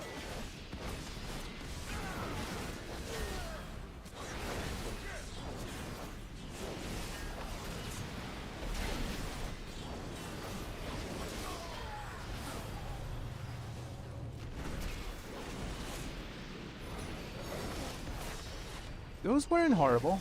Those went pretty fine. I have my weapon for next pull.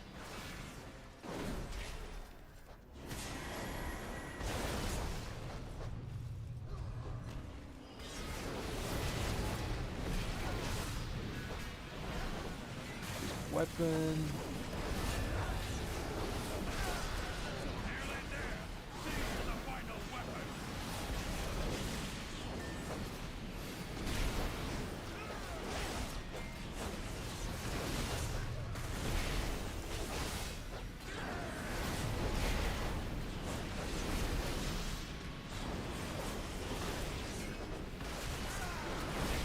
Ouch, ouch.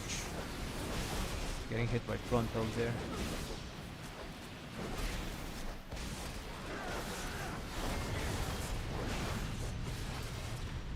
AoE.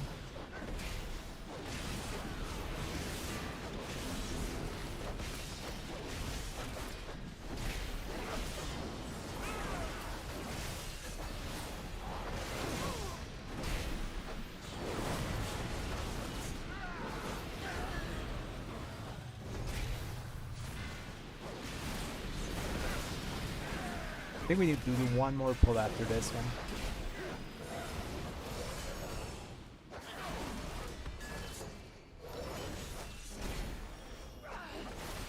The battle has turned. The weapons are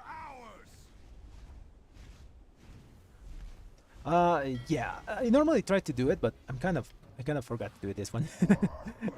I got too distracted with the key.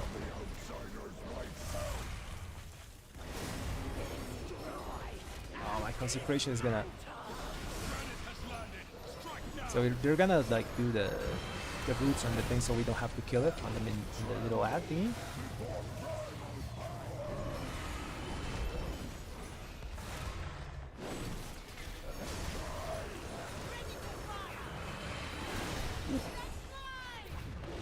I think I really die if I get a Call to Chaos proc in a bad moment. Who's dotting?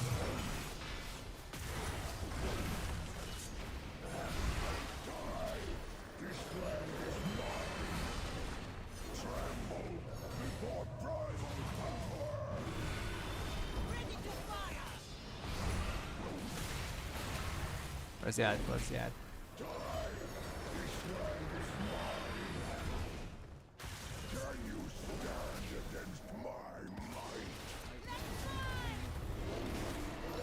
Panic there. Use my bubble.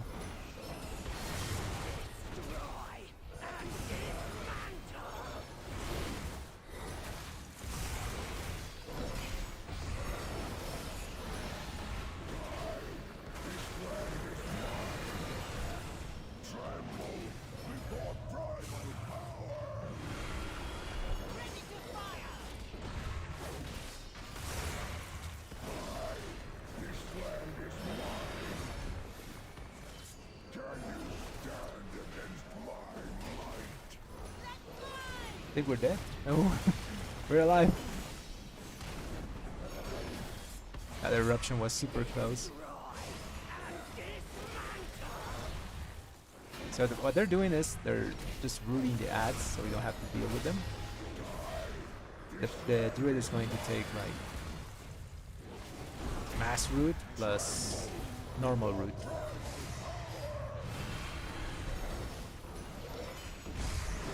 We're just doing our regular palette rotation.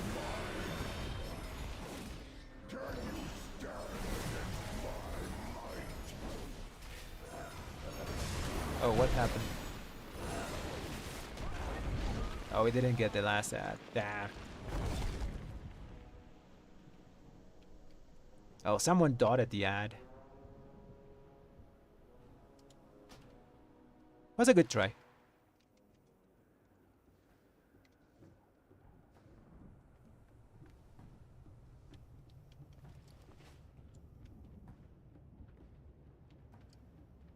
To be honest, that first part of the dungeon went pretty well. I'm happy about that.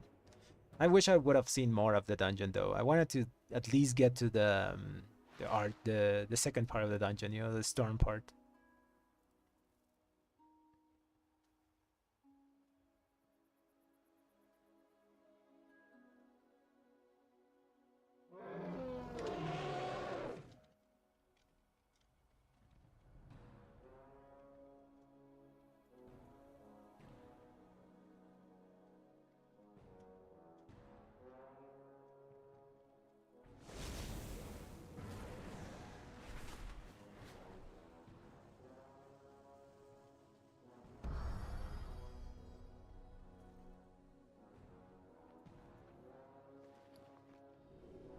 Okay, so that was a way of doing that boss without having... Sorry I didn't do any commentary. I was kind of focused on the key. Okay, let's go back to Blood Dragon. I think what happened at the end was the druid was doing the ads correctly, but like an adaptive swarm went to one of the ads and it freed it from the root. So after that, the ad just ran away and the key was done there. At that point, no DPS is going to run to kill 3 ads, you know? Kinda hard to do. I wasn't expecting to time it, but I really wanted to actually see the second part of the dungeon, because the part I fear most of that place is this one, the storm part. There are a lot of mobs here that can just kill you if you miss a kick.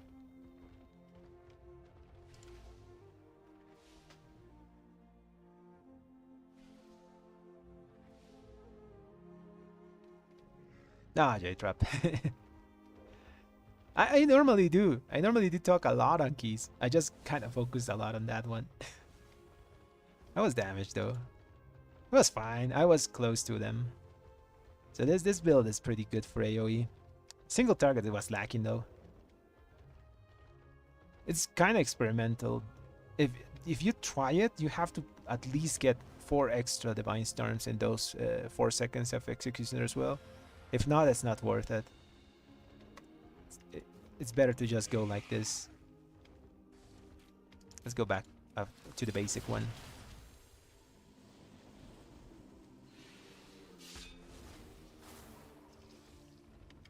Well, at least the stream was pretty successful. We got a lot of points. We got like from 39.97 to 34.18. And we finished all the 16s. So now we're moving up to 17s, which is a lot rough to get in because there's so much competition as DPS to get into keys. Let's see if there's a 17 now, just to check. Because I said that was going to be the last key of the day. There's some 18s. Actually, let's try to get into this Azure Bolt. If we get in, I'm sure we... Oh, never mind. It failed just that second. So I'm pretty sure we can do Azure Bolt up to 18s with no problem. That's the most easy key to do. But Knockwood is one of those that's pretty rough.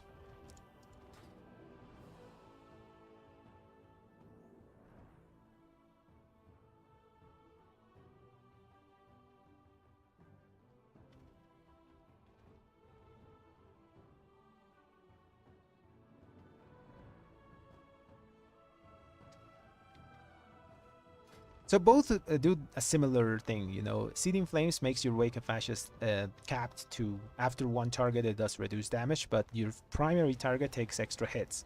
And Divine Arbiter does a similar thing where you charge your Divine Arbiter, you know, in your next hit does damage to your primary target and then a small damage around it. Why I like to take Divine Arbiter instead of Seething Flames is because normal Wake of Ashes does uncapped AoE damage. So you see that a lot of tanks are pulling big. So if they pull more than 5 things, I don't want my Wake of Ashes to do reduced damage to everything, but I still want to do some priority damage. So that's the reason I take Divine Arbiter instead of Seething Flames in most of my keys.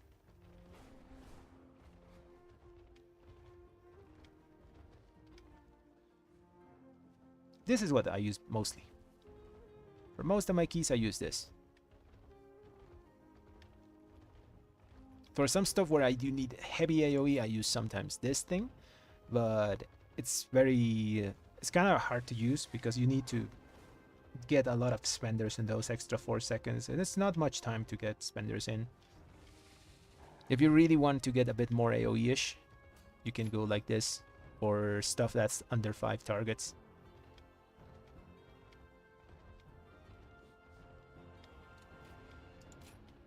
But I like to do this. It gives you a good balance of prio damage and AoE.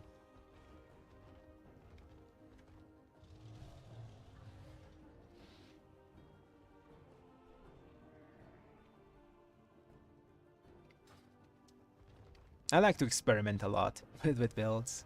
I try a lot of things. I do listen to simulations, but I do my own stuff most of the time. Anyways, guys, I think that's going to be the end of the stream. Like I said, it was a pretty successful one.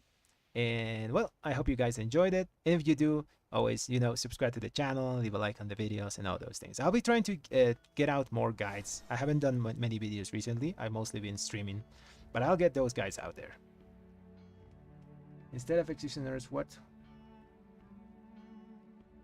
Vanguards? The thing about I'm kind of used to the 3 holy power build, so Vanguards makes it pretty awkward to use. Sometimes you're just standing there trying to generate that 4 holy power. Especially on single target, you're going to be standing there a lot because then you don't have the procs of Imperium power. In AoE you're gonna be fine, but you're gonna be like standing there doing nothing for too much time in single target. I think it's just too much of a high price to pay to do more AoE. Anyways, guys, have a great night, and thanks for watching, everyone.